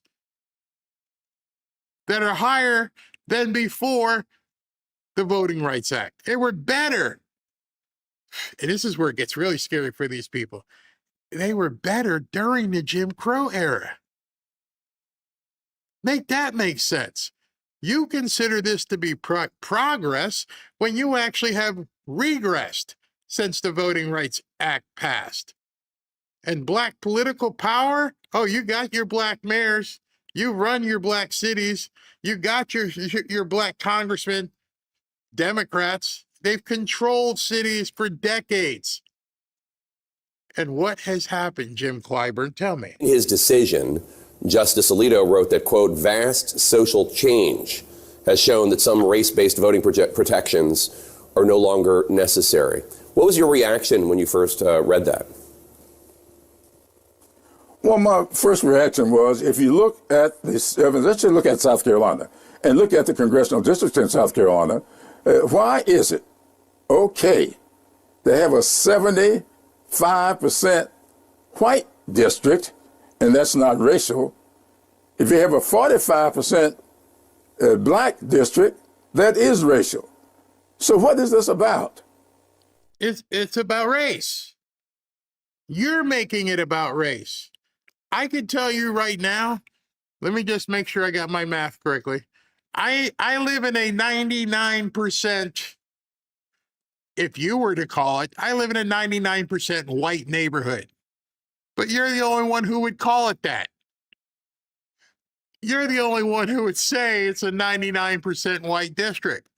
Robin isn't saying it. I'm not saying it because it doesn't matter. Our garbage gets picked up. If you dial 911, the police come. The lawn guys, we all have our individual lawn guys that have to make sure the lawn stays nice. You got your same pool. What is a black or white district? You create this by talking about it. Robin and I have lived wherever we've wanted. We didn't say, hey, can we, hey, honey, that's a white neighborhood. Oh, I don't know. Maybe I shouldn't live there because that's where white people live. And she's never said, you know what? I think we should go live in the hood. Have you ever had that conversation? Probably not. But they try to make you think that's what people think. Oh, here's something really good though. Why is it when the uppity ones get some money, they always leave the hood?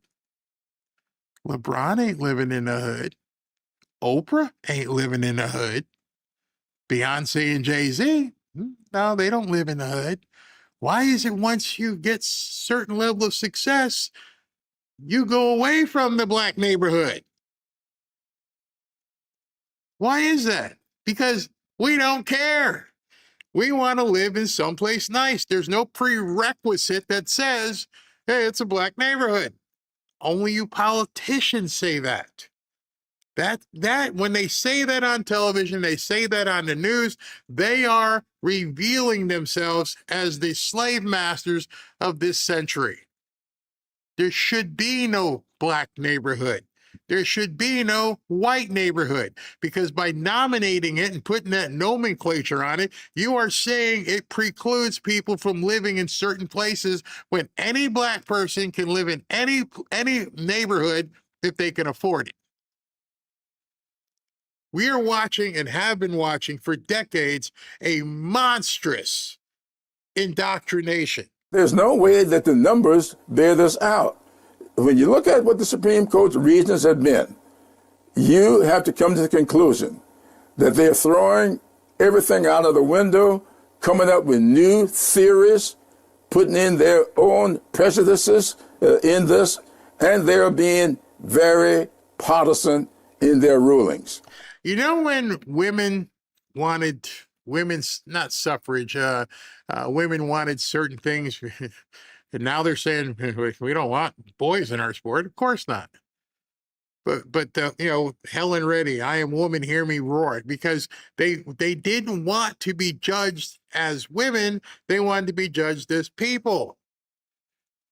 My wife is an extremely forceful, independent woman. I mean, extremely. I had to learn because I wasn't used to that. I was used to docile women. To this day, I don't want to piss Robin off, just let you know. And so when you hear these things that they're saying on news, what they're saying is we can't survive outside of our boxes. This is the box that we were cultivated to stay in. Our diaspora can't be expanded, except for the fact we see over and over and over, it actually does get expanded. They leave. They just completely go away from the hood. Nobody wants to live in a hood. Some people have to live in a hood. And the Democrats keep people right there. And then when you leave the hood, they keep putting their clutches into you and tell you, as I've told you, you forget where you came from. We saw some of that today.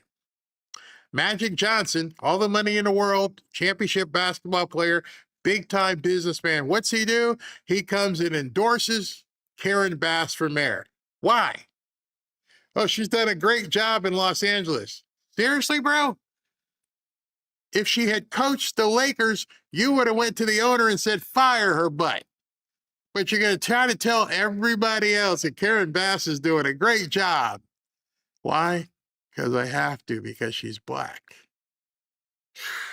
I never thought I would see the day that the United States Supreme Court would be so openly partisan with what it's been doing. And I really believe if you look at all of these decisions and you look at the history of the country, I think that Justice Roberts is going to take his place alongside some other infamous justices like Taney, who gave us the Dred Scott decision. Living in the past. Steve Miller, I believe, sang that song, these people live in the past because they can't confront the future. Didn't you want black people to have the same opportunity? Wasn't that supposedly the fight? Wasn't that the reason for the Voting Rights Act? Because you want to sit in the front of the bus? I don't think it was to keep you voting Democrat your entire life. Let me ask you something. Why did other groups come to the United States? Imported, the Irish, the Italians. Why did other groups come to the United States and make real progress? If you compare apples to apples, what are you going to say that since the 1960s, Asian Americans have come here? They face so-called discrimination, Chinese exclusion, Japanese internment, Cubans. The Cubans in the Mariana boat lift came over here in tubs and rafts and got stuck under a bridge with chain link fences. What did they do different? What did the Cubans do different? That's the most recent example, especially down here in Miami. What did they do different? How did they come across an island from communism, floating over in tubs and boats, and have a thriving community right now? Why? How did it happen? How did they build strong families? Well, they emphasized education. They emphasized hard work. They emphasized personal responsibility. Asian out of wedlock births. Okay, you ready for this one? Remember, the black ones before Voting Rights Act. Okay, ready for these numbers? Before the Voting Rights Act was 24% for black people. And then now it's like 70 something. Do you know what the out of wedlock births are today in 2026 for Asian people? You're not going to believe this. 12%. 12. They're better than we were before the Voting Rights Act. How did that happen?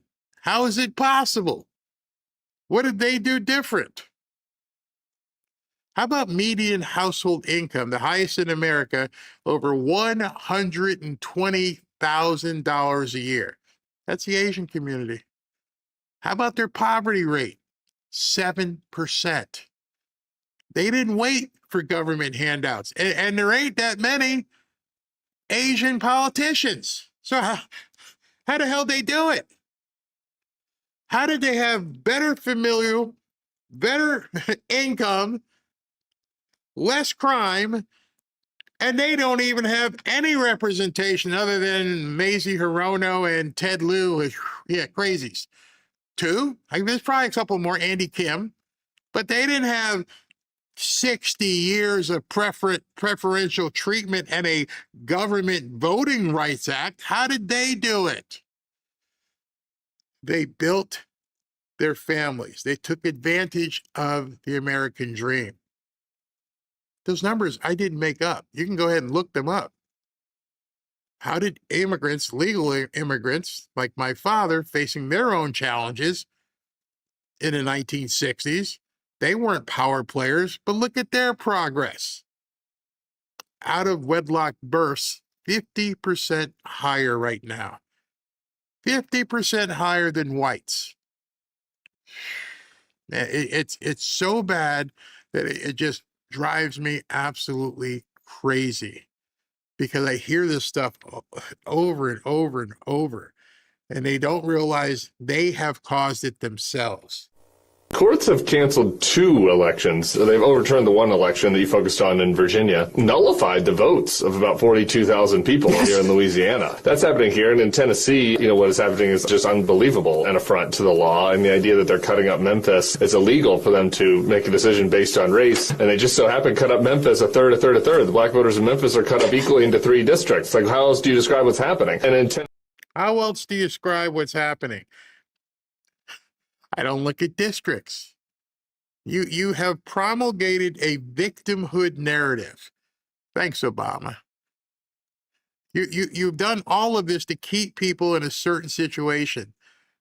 Civil rights laws was supposed to be a betterment tool to help people move forward. Yet the entire black community, the collapse, the family collapse, has been worse than before the Voting Rights Act. The dependency for other people's money has gotten deeper. Why? Why is nobody asking this? Why is nobody talking about it? Well, I'm pretty sure that most of the people, it's all about power. They don't care about personal accountability. They've never cared. How can you possibly be the biggest consumer, the biggest person out there for dependency, and you're okay with it? The Democrats have pushed a culture of victimhood for 60 years. It's not your fault. It's the system. It's racism. It's white supremacy. It's the man keeping you down. And then on top of all that, they've been good enough with their looking glass to make sure that people who they tell this to have believed it, sucked it in, and digested it, even while they're watching Beyonce and Jay-Z on television, or if they're watching the NBA or the NFL, and it never sinks into these people, hey, they got money. Hey, if it's all racist, how the hell did that happen? How are these people making billions? Oprah's been on television since I was in high school. How did she do it? Because they teach them, don't even look. My nephew, he just won an Emmy, works for ESPN. I guess nobody told him he couldn't do it. You can only be held back by allowing yourself to be held back. They've destroyed the incentives for fathers to stay in kids' lives. Welfare checks have replaced wedding rings. You want to see something funny? Walk around and see how many people actually have rings on. They might have big old chains, but they ain't gonna. And then they wonder why crime skyrockets. Well, when I was growing up, I did some knucklehead stuff. I had to go home and face mom or dad. Who are these people facing? Why are the schools failing? How come they can't frickin' read? Is that the white man's fault too? How many things you want to blame on white people or on Trump? They can't read. And this is 2026. This isn't part of the Voting Rights Act. How come they can't frickin' read? Why the communities stay poor. Meanwhile, the Democrat strategy is just crystal clear over and over. Keep black voters in line by screaming, you guessed it, racism. See, now Nashville and Memphis won't have any representation. So what's that? How do you overcome that with democracy? I understand people who are frustrated with that. I think the opportunity is if people are pissed off enough about this, and if Donald Trump keeps screwing up, I do expect there'll be a landslide in November. But that is... So you're counting on black people just to understand it's Trump's fault this time. Whose fault was it last time? Was it Obama's fault ever? I mean, the hood's been the hood. Obama was there. There was still a hood. But was it Obama's fault? Oh, no, it was the white man again. You know, every time a conservative wins, every time someone points out the obvious, it's systemic racism. They don't want you having the conversation.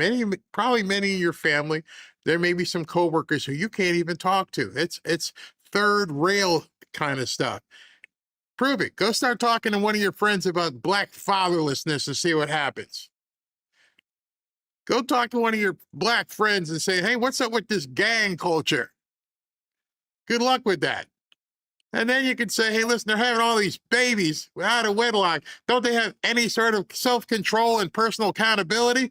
Well, you might get slapped on that one. They have been taught that personal accountability is an insult. Think about that. Everything I just said, if you walked up to somebody and like, hey, are you pregnant? Yeah. It's like your fourth kid. Yeah. But you're not working. What are you doing? Oh, I'll give me my food stamps. There is no personal accountability, and these Democrat politicians are telling these people, just keep doing that. Just keep breeding more dependency. Make sure that the little ones know that this is the first thing they should learn.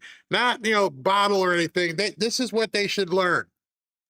And we'll be okay. We'll get your votes forever.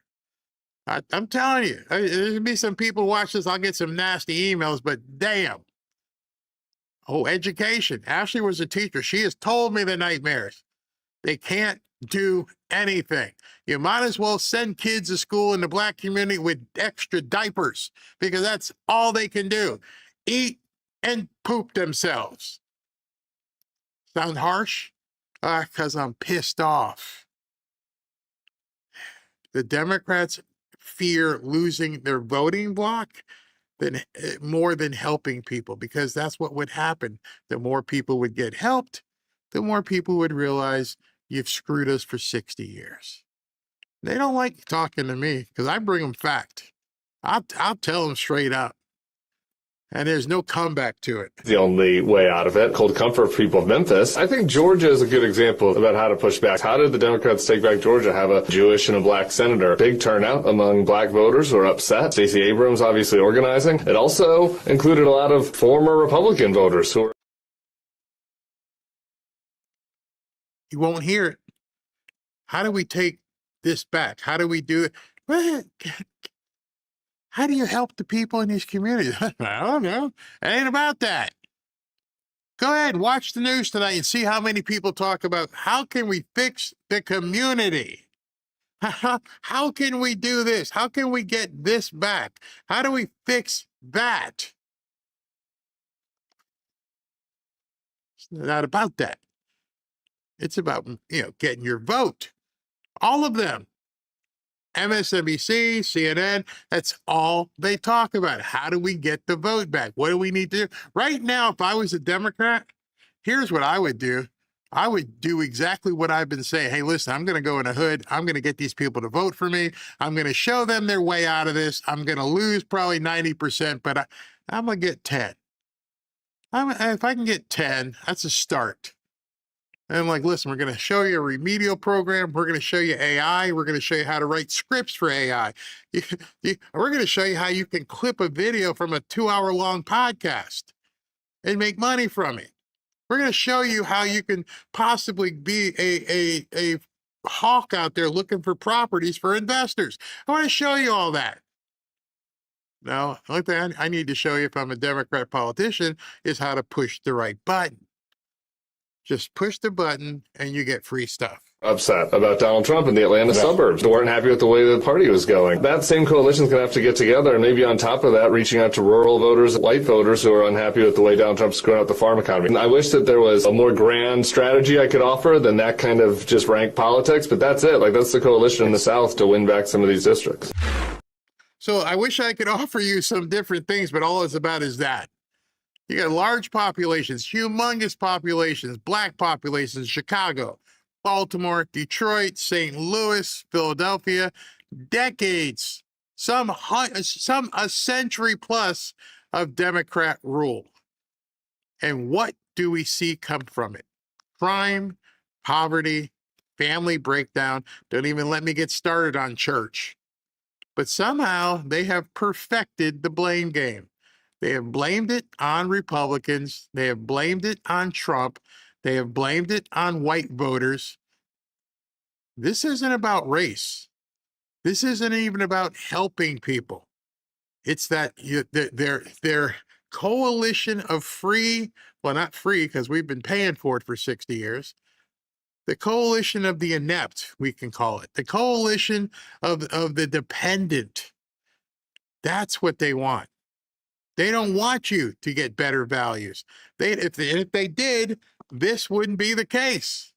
If they wanted people to truly get better, then you tell me how come there hasn't been a Republican mayor in Atlanta in 147 years? How come there hasn't been a Republican mayor in 95 years? And when you ask that question to them, then you're not progressing, you are regressing.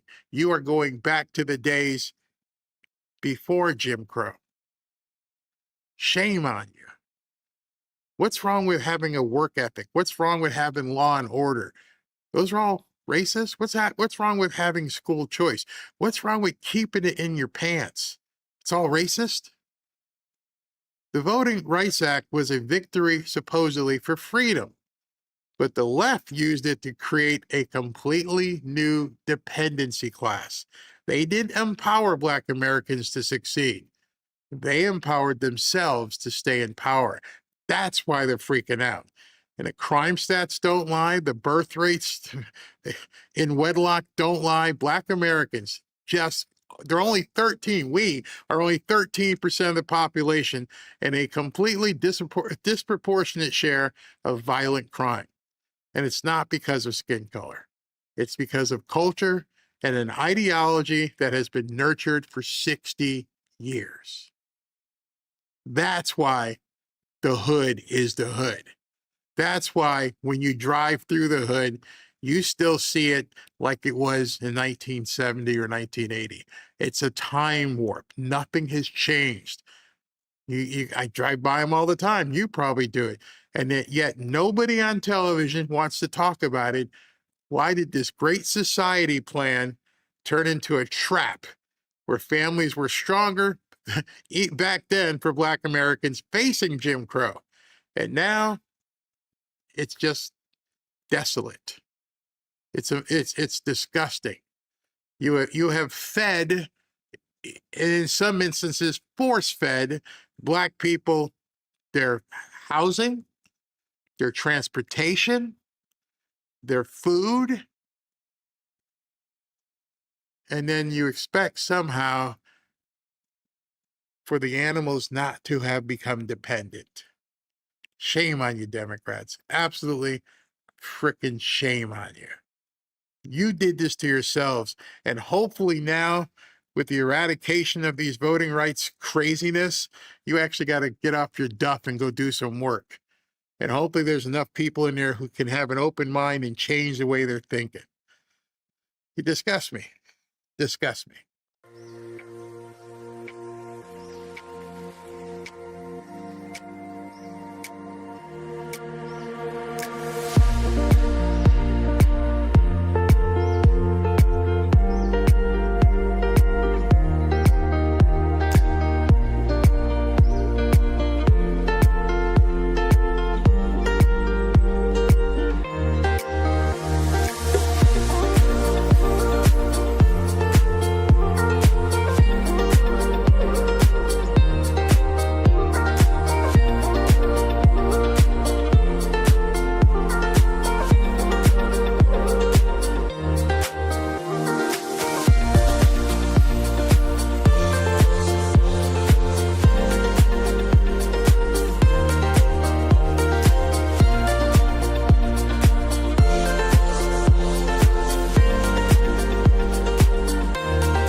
back to Fanfare with Barry Cunningham. All right, man. What you got? I'm seeing all these texts that you sent me. I'm like, yikes! There's a whole bunch of stuff there. Whole bunch of stuff. Yeah, that stuff was preempted by what I just got now. So there are no coincidences, right? Mm-hmm. So just to review who MS Now has had on in the past hour: John Brennan, pardon attorney Liz Oyer, and James Comey. So I'm going to talk about two of them right now, and the first one's going to be a little of a lengthy story. So the first one was John Brennan. He has confirmed on MS Now that he has knowledge of a deep state undermining President Trump. He calls it a legion of resistance.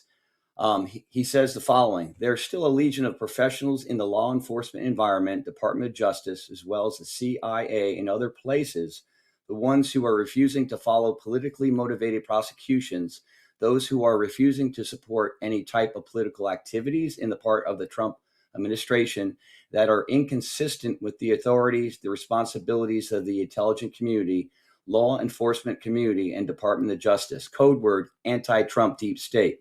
He says we have to rely on these individuals to stand up. And then the second one here was before you go to why would he be so stupid to say that out in the open? Unreal. I mean, the FBI should be barking on his door right now saying, come with us. Let's have a little discussion. I mean, there's something going on here. I think that's more than that. It's and Comey on the same show, he says he's now refusing to answer what other evidence the DOJ has against him besides the seashell message. He goes, I'm not going to talk about that. This is interesting. Yeah. So they're saying, keep in mind, he was indicted by a federal grand jury. It's very likely DOJ caught Comey in some lies, and there's more evidence that the public hasn't seen yet. Well, Todd Blanche on an interview last week said, he kind of laughed. He goes, you really think that we got an indictment based upon a picture? You know what I mean? That's how stupid people were running with that story. Yeah. So what were you saying about Tulsi? Yeah, Tulsi. So everybody's been asking what's she been working on. So about 45 minutes ago, apparently Tulsi confirmed she is investigating more than 120 U.S. funded biolabs, yikes, around the world, and specifically mentions 40 of them are located in the Ukraine. It appears that Trump and his administration are securing rogue biological and nuclear threats worldwide. Yeah, you have to wonder if at some point a national emergency is declared, because if Brennan and these guys coming out and say this stuff, you're basically saying there are people in our government openly committing treason. Treason. Oh yeah. I mean, you're actually they're not even hiding it. No, they're not even hiding it. They don't care because they think they're not going to get arrested. Well, Trump's cooking. He's on 5 different levels above them. Yeah, that's crazy. That's what I think. Yeah, So either that or the other thing too is that was he signaling something to people as well?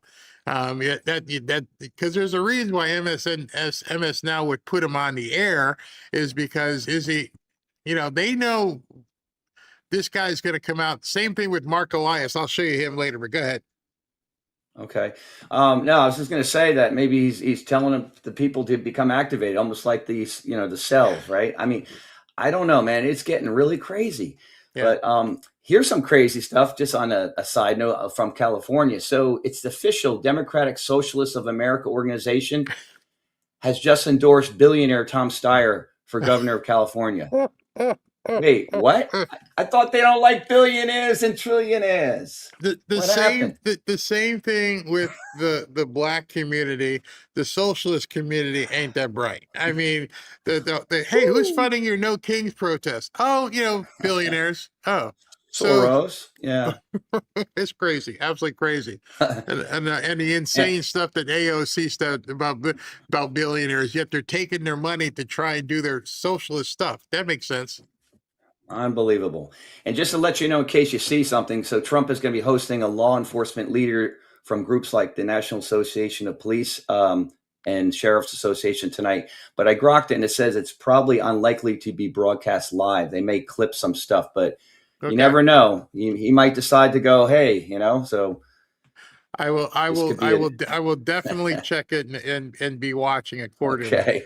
All right. So All I'm right. gonna. Well, that's all I have for now, Barry. Well, that's a lot. Thank you very much. All right. So Yes. I'm You're gonna welcome. finish up here with a little walk into a smaller libtard zone.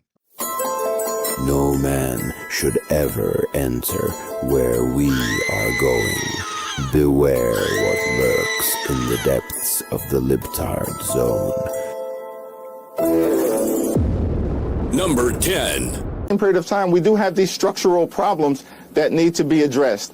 We've got to, for instance, make sure we pass the John Robert Lewis Voting Rights Advancement Act so we can end the era of voter suppression in the United States of America once and for all. We have to end Citizens United, dramatically reform our campaign finance laws to stop the ability of these deep-pocketed special interests to intervene. And we are going to have to explore massive judicial reform, state by state, and at the federal level, and everything should be on the table as far as I'm concerned.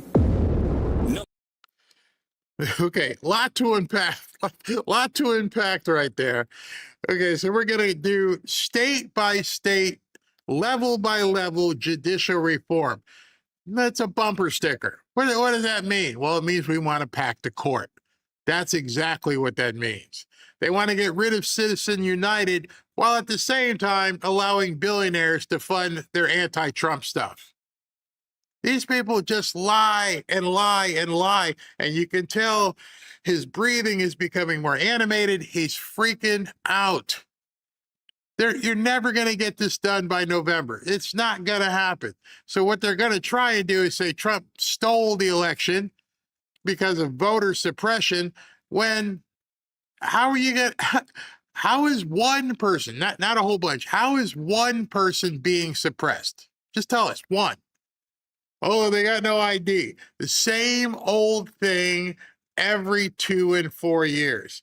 They run from the same playbook every 2 and 4 years. Epstein, illegals, and racism. Now you've got your Democrat strategy. That's it. Notice he didn't say anything about helping people get better. What are you doing for people's lives? Oh, it doesn't really matter. We got to make sure we stop voter suppression, and we got to stop billionaires and billionaires, except for the ones we want, and we got to get rid of all the judges. The only thing you need to take from that is believe them when they say what they say. They're coming for you. Number 9. We always have concerns, but with this president and these Republicans who have no commitment to the rule of law and doing things the appropriate way, we're ready. Says the woman days after her party is running up and down the street with their hair on fire talking about they want to overturn the Supreme Court. We have 3 purposes now. One is to win the midterms. 2 is to make sure the elections are safe. And 3, to tell people what we will do when we win. And that is the mission. If that's the mission, why don't you say it now? 1, we got to win the midterms. 2, we got to make sure we're not cheated. And 3, we got to tell people what we're going to do when they win. Why doesn't number 3 become number 1? Why don't you tell the people in advance, here's what we're going to do if we win? Because maybe that would get you some votes. But notice how she said that, the order. We got to win. We got to make sure nobody cheats. And then, sort of like we got to pass the bill before we read the bill. There's so many things that you can do to protect the election. And they are being done, whether it's litigation or legislation or just mobilization, communication, all of that. But in addition to that, we have to be on guard as to what they may try to do to the technology. They may try to creep into the technology and create a false count. How do you guard against that? If that's your concern, I think I know a very easy way to fix it, and President Trump would go along with you. What if we got rid of the technology and went to, paper ballots? Every person on election day would put their fingerprint or something, and then they would get their ballot. Then you won't have to worry about it. You can't talk out of both sides of your mouth here. They don't want paper ballots because that's a challenge. that's a challenge. Oh, no crap. Number 8. America was founded. You look at Thomas Jefferson writing to Madison in revolt of British aristocracy. The American Revolution was against the billionaires of their time.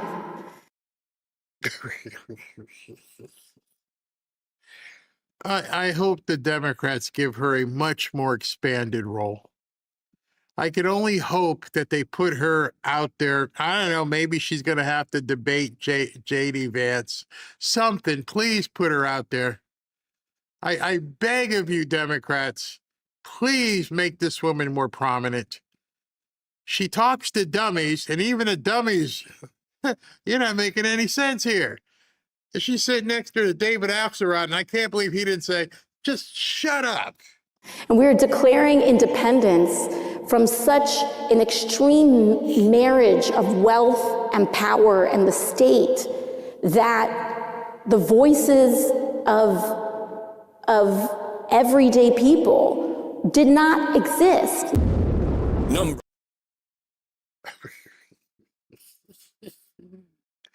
Yeah, I had to hear it. You had to hear it.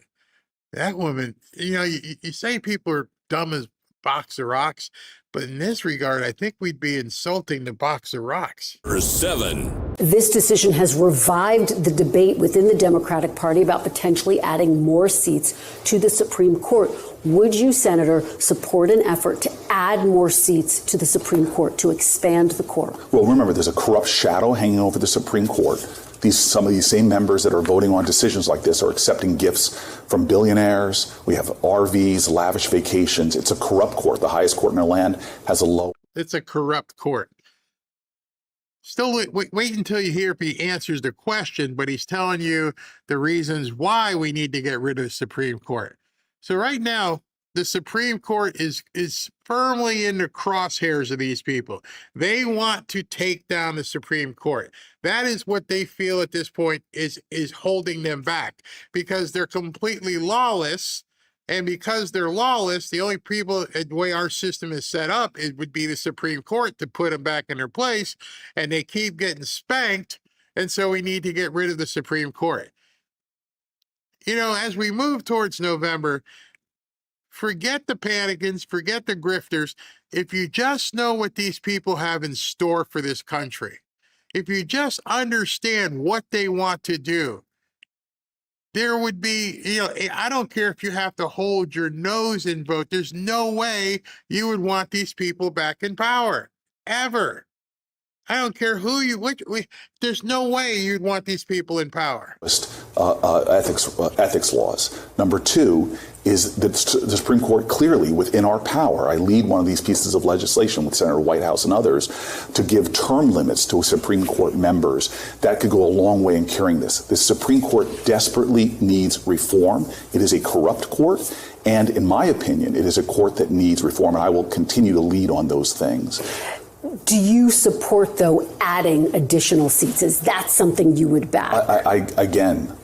I want this court reformed from its ethics to having people stay on there well into their 80s or 90s is very problematic. There are ways we can reform this court.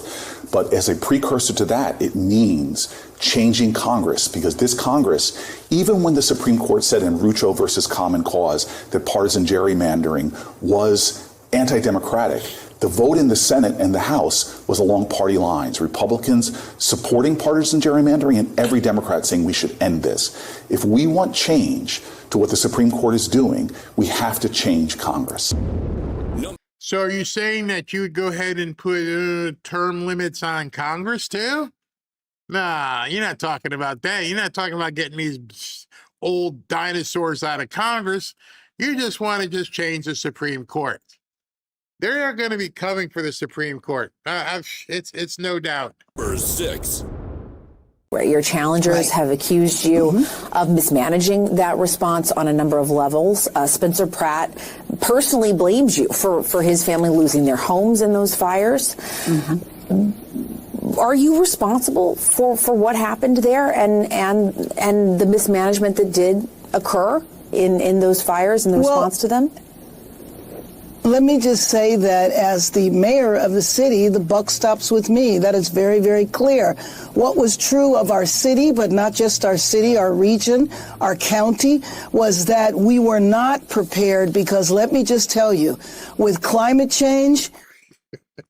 She sounded good. I wanted to let it play. Like, wow, some of you guys probably thought, wow, she's taking personal accountability. Nope. It was climate change. We are experiencing climate events that Los Angeles is not prepared for. Number 5. Have you seen what's the Spencer Pratt's, his last commercial? That AI about he's Batman? No. You have to see it because he has this AI commercial as Batman, and it put Mayor Bass as the Joker. And they put Newsom as, like Louis the 14th, eating cake. And I'm telling you now, whatever happens in this election, any other election, I guarantee they are, it put him dressed like French, eating cake. And, you should check it out. Because, I will. Yeah, and this obviously this is all from AI. So he made it with AI, but ran it as a real campaign ad? I mean, he's not legit. He's not denouncing it. Well, consider the other side, the Democratic sides. Their commercials are literally "fuck Trump." Right. If you didn't know, you would think that John Fetterman was a Republican. He just destroyed them, and he's telling them, you got to see what Spencer Pratt's doing. He's just kicking Karen Bass's butt. And you got to, and what's the Democrat message? F Trump. That's where we are. Yeah, I know. It just keeps cutting, different people saying "fuck Trump." And I'm like, oh yeah, you're gonna love that in a purple state. Try to win a national argument, and by announcing, the party's leader and your voters, that's your platform. Yeah.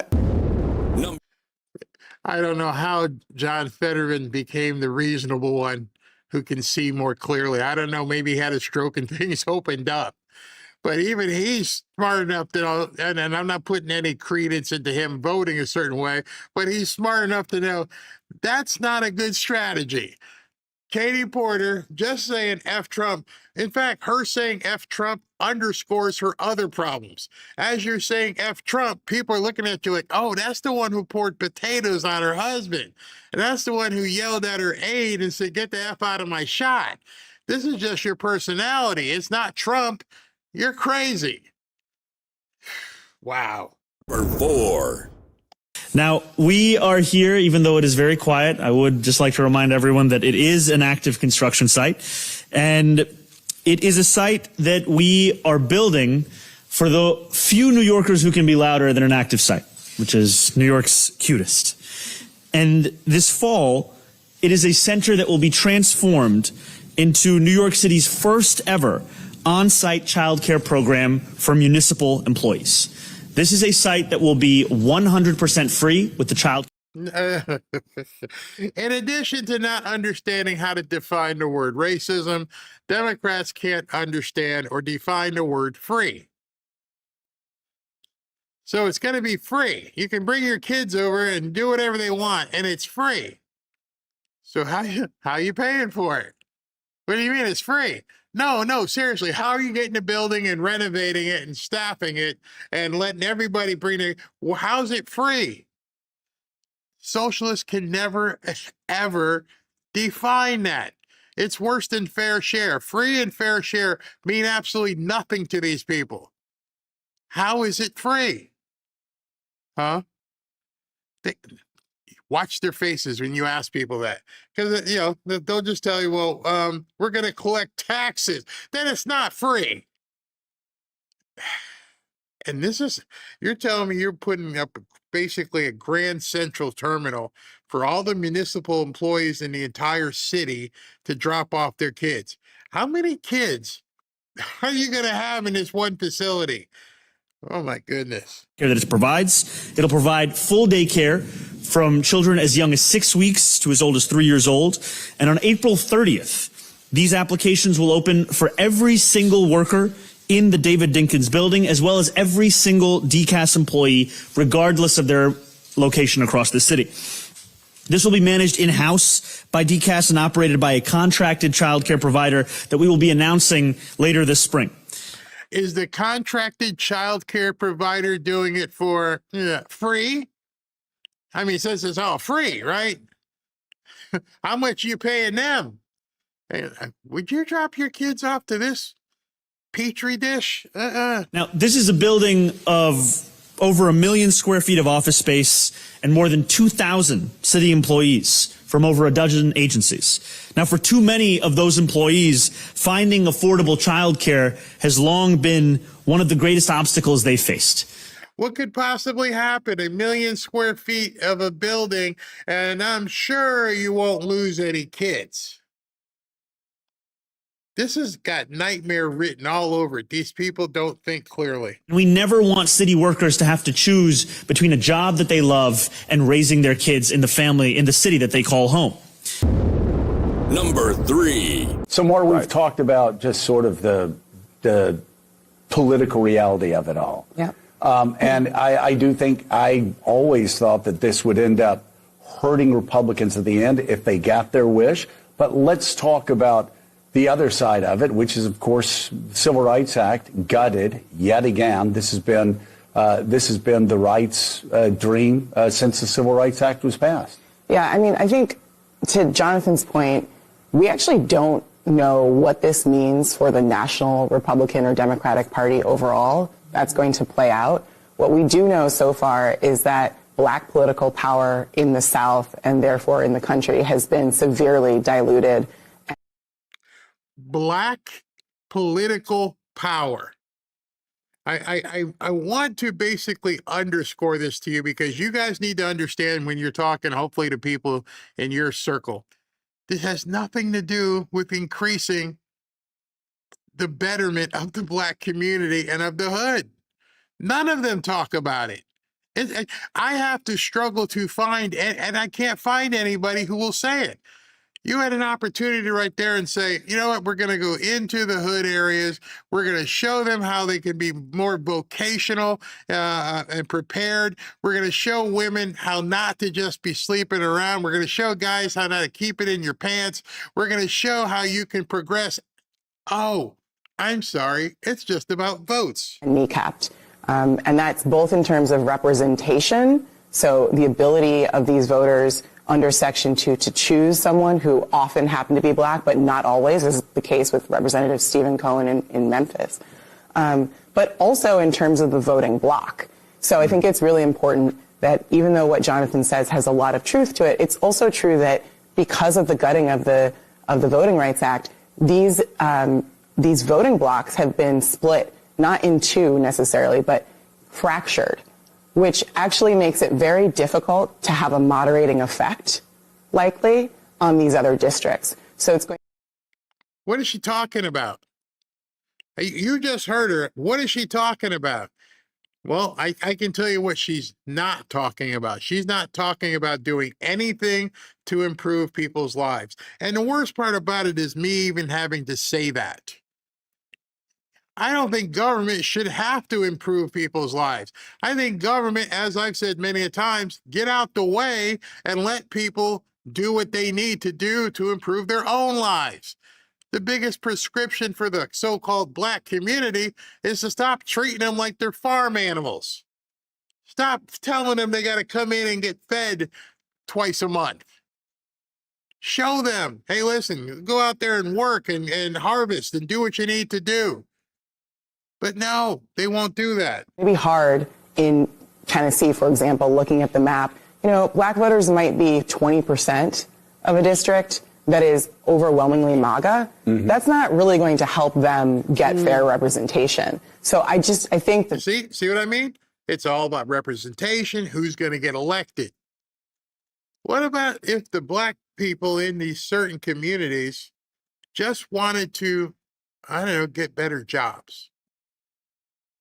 Just saying. Some training. Nothing is about helping people in the black community, which is also another problem.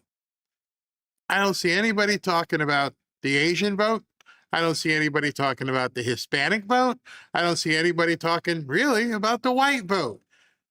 This big buffet that they have owned without any regard is now has the possibility of other people eating at the trough, and they don't like that. That's still to play out, but it's clear just the swiftness with which these Southern legislatures moved, these Republicans moved, to eliminate black political power. It's clear that the Republicans see black political power as a democratizing force, which it is. They understand that. And this is a way to consolidate power, and it's also a way to express white supremacy. So...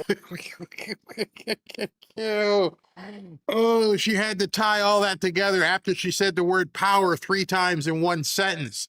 Power, power, power, white supremacy. This is why they're freaking out. It's all about their ability to control these people like they've got nooses in their in their nose where they just pull them along. Power. That's what we're losing here. Power. You're not helping anybody. You're not helping anybody advance. That's why they disgust me. It's both. And I don't think we should miss that. And yes, it's going to animate black people and many other Democrats who are angry about this.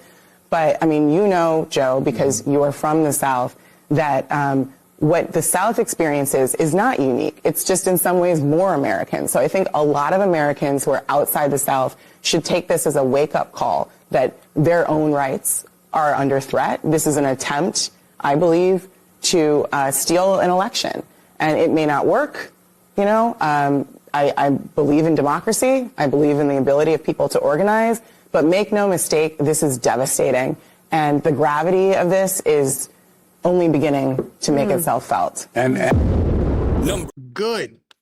Thank you. It's the gravity of this is only beginning. I hope they're terrified. And if you notice how they have begun doing this again, how they've begun to characterize the South. It's almost like it's a Dukes of Hazzard thing going on down here, and the women all running around in Daisy Dukes, and the guys are all driving a General Lee, and they're woohoo, and all just running around. Because that's where they're stuck.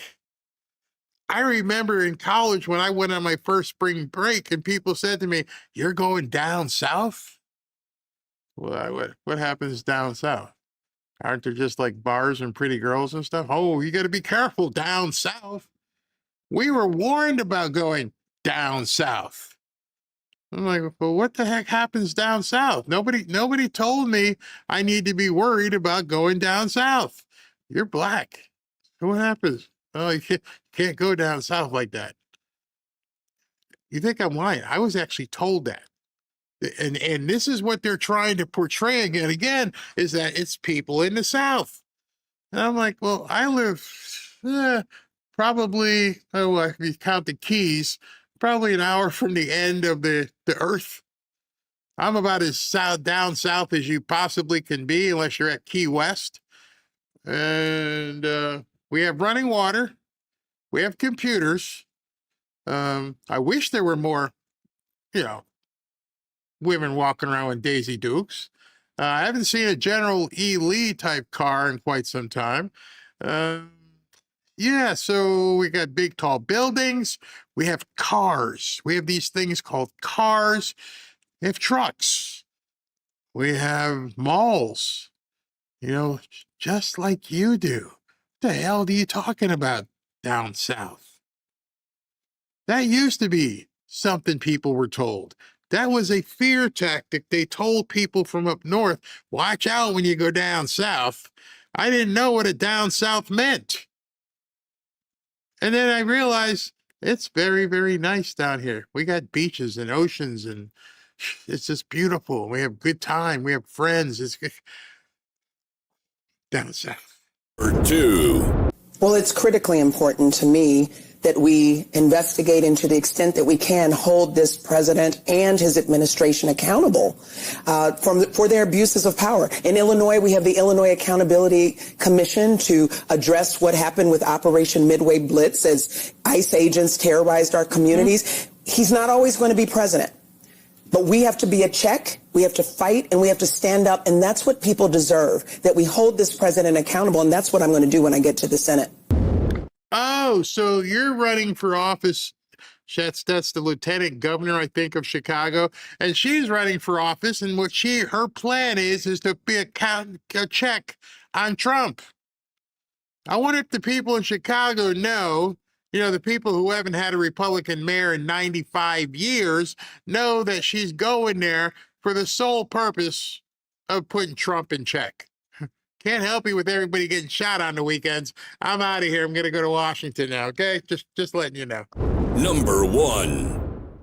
I've not heard you this angry in a long time. Just share with how this scrambles your workload.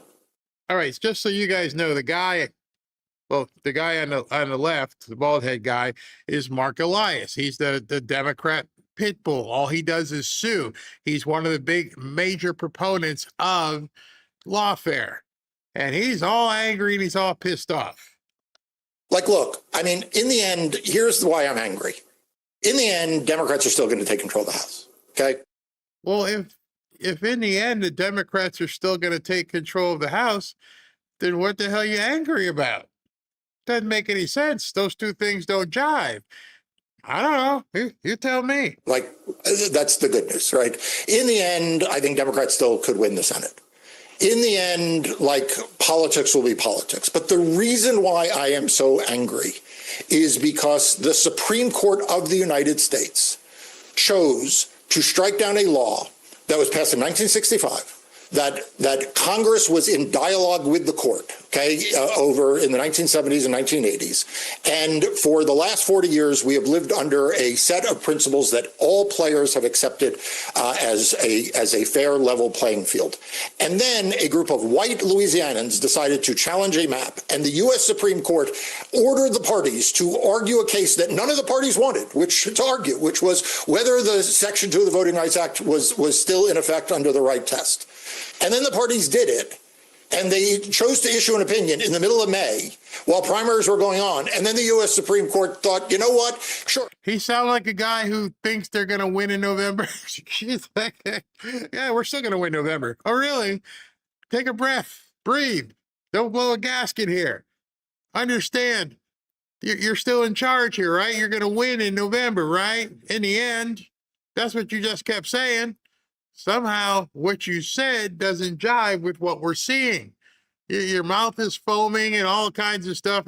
I'm concerned about you, bro. We let black voters wait 2 years and vote under illegal maps, but God forbid these white voters have to do the same in Louisiana. That would be a constitutional crisis. And against all of that backdrop, have we learned nothing? I mean, have we learned nothing? Has the broader legal community not learned anything? Other than the civil rights groups, have people not learned that when you do this to black voters, it turns out bad for democracy for everybody? So yeah, I'm angry. I'm angry. Oh, chill, bro. Chill. It's not that bad. It'll be okay because you're still gonna win in the end, right? You're still winning. So why would you be behaving chill? Just go ahead and have a drink of, wine or something.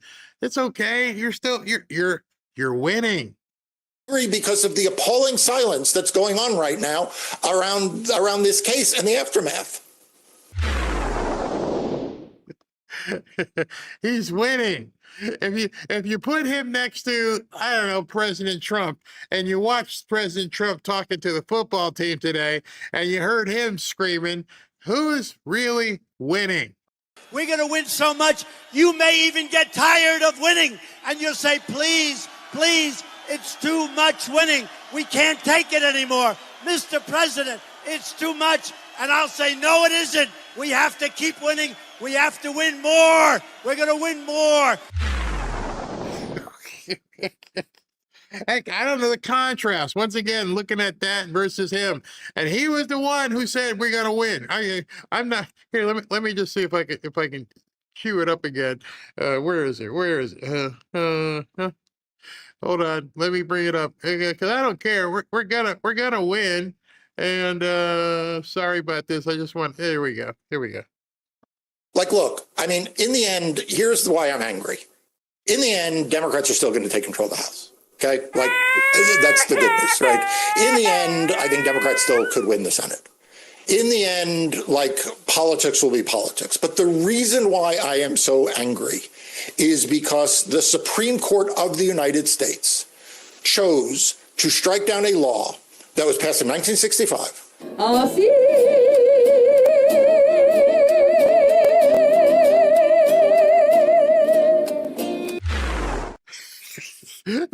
There are some days I kind of like, well, you know, if they won, would they call her to be at the inauguration? Because that's not winning, bro. Oh, no. That's a long way away from winning. People who win usually smile. You saw winners at the podium with President Trump. They didn't look like that in that job. He looks terrified. He looks like, oh my God, what am I going to do? And what are these black people going to vote for? They might not vote for us. So if anything, you walk away from today's show and you realize at this point, these people are in big trouble. They're going to get violent. They want to tear down the values of the country. They want to eviscerate the Supreme Court, and they don't give a crap about black people. You breathe, you're black, you live in the hood, and you can vote. That's all I care. Hit the button and make sure you vote for us. And don't pay any attention to the fact that you've been doing it for 40, 50, 60 years, and nothing's changed. Nothing. That has got to be some insanity stuff I've never. Do they not understand the definition of insanity in the black community? You've been doing the same thing for 60 years, and you've only gone backwards. I don't know how they do it. I mean, the mind meld that the Democrats must have, where they can just constantly say white supremacy, racism, over and over and over again. I mean, so much so that do they not remember there's a war going over in Iran? There's something going on over there. Nope, racism, white supremacy. Oh my gosh, what do we do? Now you find out what they're really all about. Power. That's it. They don't even care about their own population. They don't care about Democrats. It's power. I can't wait to get to Washington so I can do this to Trump. That's the first thing out of her mouth, that lady you heard. I just wish people would wake up. SB, you got anything before we go? Yeah, I got two quick things, but you know, back to that guy, he definitely is light in his loafers, man. No doubt. No doubt. Breaking news. Supreme Court of the United States has just cleared the way for Alabama to redraw their congressional maps ahead of the 2026 midterm, 6-3. Another win for Republicans. We're going to win so much, you may even get tired of winning. And you'll say, please, it's too much winning. We can't take it anymore. Mr. President, it's too much. And I'll say, no, it isn't. We have to keep winning. We have to win more. We're going to win more. The only thing, was it the Supreme Court of the United States or of Alabama Supreme Court? The Supreme Court of the United States. Oh boy! Oh my gosh! And then keep sharp objects away from the Democrats, okay? Oh my God! And then California. Well, excuse me, California. Let's see what happened. California Mayor Eileen Wang, I don't know if Eric Swalwell was with her, but probably, has just pleaded guilty to acting as an illegal Chinese agent. She obtained elected office in California. The communists are everywhere, and California is a hotbed. She faces up to 10 years in prison and was first elected in 2022 to the city council. She reportedly spread Chinese propaganda online while in America, including she spread something else too, probably. Just saying. Oh, I wasn't going there, Barry. I let you go there. Okay. Well, she was directed to lie that there was no genocide or forced labor in communist China. So apparently Cash had a lot to do with this. So it says, keep busting those Chinese spies, Cash. He's kicking butt. He's been doing a lot what's funny lately. is that the arrests that we're seeing now, we don't know what breadcrumbs they're leading to, because people like her, she's got no future back in China, because she'll probably be facing a firing squad. So the best she could do now is just chirp, chirp, chirp, chirp. Tell us everything, and you won't have to go back home and take a bullet in the head. I would love to see it somehow related to that governor who crosses his leg like a, well, you know. This is. I mean, the thing with Alabama just getting there, it's going to keep rolling, and I'm sure tonight and tomorrow morning it's going to be more just screaming banshees. The South, maybe Charlie Daniels was right. We didn't realize the song. The South's going to do it again. Oh my God. Winning. Oh my gosh. I love it. Wow, another short show, Barry. Good job. Oh, we're at 2.5. I didn't think it was going to be this long. And you know, I didn't want to remind you until now. Well, let me just tell you, I had it in the can. We didn't even talk about President Trump's event from this morning, which I have it, but that's like an hour long. And then I had 1, 2, 3, 4 other stories. I mean, I could be here for another 4 hours, I guess. I don't know. You could be the BNN network 24/7, 365. Well, you know, it's funny. Somebody texted me earlier today, or left a comment on X, and it's like, are you just doing one show? And the problem is that, I don't know, well, hopefully many of you guys know this, Congress isn't working. There's really nothing happening in the government. Unless President Trump does something, there's nothing happening. And then, you know, it's mid-May, and then Memorial Day weekend. And Ashley, hold on, I think Ashley sent me their schedule. Listen to this. If you guys don't know this, this is really, really crazy. All right.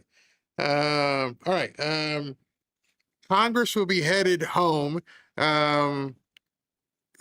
soon, and then they have intermittent breaks the entire summer until basically September and October.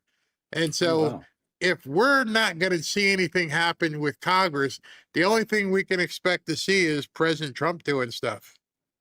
So it's still good. It's still newsworthy, and there's still a lot of other stuff going on. It seems like today. Can I come to Virginia? Sure. You're welcome anytime, brother. I'll take you to the casino. I need a safe space. I was kidding about the Daisy Dukes, and Rob was like, "Oh, you want more chicks with Daisy Dukes, do you?" I'm like, I was wondering about that, because I'm like, you kind of looked a little like coy there. Like, doesn't Robin listen to your show? Robin, he's welcome here anytime. I got his back. Oh no, I love you too. I gotta go home. What's this gonna cost me? Oh boy. Yeah. Oh gosh. But anyway, yeah, that's why it was one show, because there's just, you know, we have the intermittent stuff, but you can't plan around that. And so when you find breaking news, they're just not doing anything. The China trip, I think next week we'll have a lot, because now with Elon Musk and Tim Cook and who else is going? A bunch of business guys are going over there with him. I wish he wasn't going, but I think that'll be a lot of stuff. But the time zone is going to be crazy. I mean, what time is it in China? It's probably 13 hours difference. Not sure. So much going on. You do have some people in the chat. I've been seeing a couple posts that they're longing for movie night again, and like the party over in Rumble. So maybe something like that. Yeah, you know? we can do some of that stuff. There's some new shows that are on like Fox. I don't know if everybody see it. Greg Gutfeld has a pretty cool little show. Not the 5. It's a show that he puts people away for like 30 days, and then it's called Real or Fake or something, and that's on Fox. You know, all these subscription things. I realize a lot of people don't have access to. You know, he's awesome. I love that guy. He actually is funny, but he's also very smart and very I love how he puts it all together. It's very slick. Yeah, for sure. Yeah. Yeah. All right. Talk to you tomorrow, man. All right. See you tomorrow. Have a good night. Bye-bye. All right, everybody, let me go ahead and I got to go home, crawl home because she's going to spank me hard here. All right, so I can't believe she was listening. That's funny, honey. Groove Guy, this Canadian loves Trump in the USA. Thank you. Thank you, new Groove Guy. Smiley. So shoppers' self-imposing COVID mask restrictions will demand distancing as media rings Pavlov's bell and causes hantavirus fears. Do not comply. That we must make sure we do not comply. Christopher Smith, bury all the world to stage, and some simply perform better than others. I thought you were going to go full Getty Lee on me. You stopped. All the world's a stage, and we are merely players, performers, and portrayers, each another's audience inside the gilded cage. Didn't think I knew that, did you? What song is that from? So right now people are like, what the hell did Barry just say? Barb Johnson, strange, those telling black people they won't be successful are successful black people. Indeed. Chiosop, Jim Crow still lives in Milwaukee. His twin is in Atlanta. Joe Crow. Blind David Chappelle thinks he's white. That's a great comedic routine. Hot Rod, my daughter graduated with her doctorate from ASU today, mostly all on her own. Fantastic, fantastic. Chiosop says these people have a tight grip on an empty sack. Like it's like a bucket of crabs. If only one is in there, we'll climb out, put two or more in, and as soon as one tries to climb out, the others pull it down. Paul Phillips, thank you. Condition-based. Hey, AOC, Revolution 1775, first billionaire 1960. Don't stop her, man. She was on a roll. She was just talking about when the Germans bombed Pearl Harbor. So don't she's on a roll. She was way down south, just across the border. My cousin Vinny. That was a great movie. Time to be careful. The demon rats are cornered. Demon rats are cornered indeed. And John, love the show. You make me laugh. Thank you. We try to have some comedy as we're doing some of this stuff. Let me see if anyone looked up and knew what song. There it is. I don't know if this is the first one, but somebody said, Brian Newland says it was from Rush Limelight. Yes, it was. And I apologize if anybody else said it beforehand. I just didn't see it. I see some people saying Rush. Oh yeah, and Harry said it's Rush. Yes, Limelight. Wow, we got some rockers in here. We definitely have some rockers in here. Speaking of rockers, Robin and I have to do an early show on Wednesday. We're going to go see the Eagles. The Eagles on their last final tour. I couldn't let it go by, so we're going to go see the Eagles on Wednesday evening. And if they allow the phones to come in, I'm gonna show you guys so much stuff. So much stuff from the Eagles playing live if you haven't had a chance to see them. So I look forward to that. And, if Robin will still go with me after me talking about Daisy Dukes. But then again, Robin, if you're watching, remember you're from South Carolina. And what did you have on the first time I laid eyes on you? Yeah, you was gorgeous. All right, everybody. Talk to you soon.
Bye.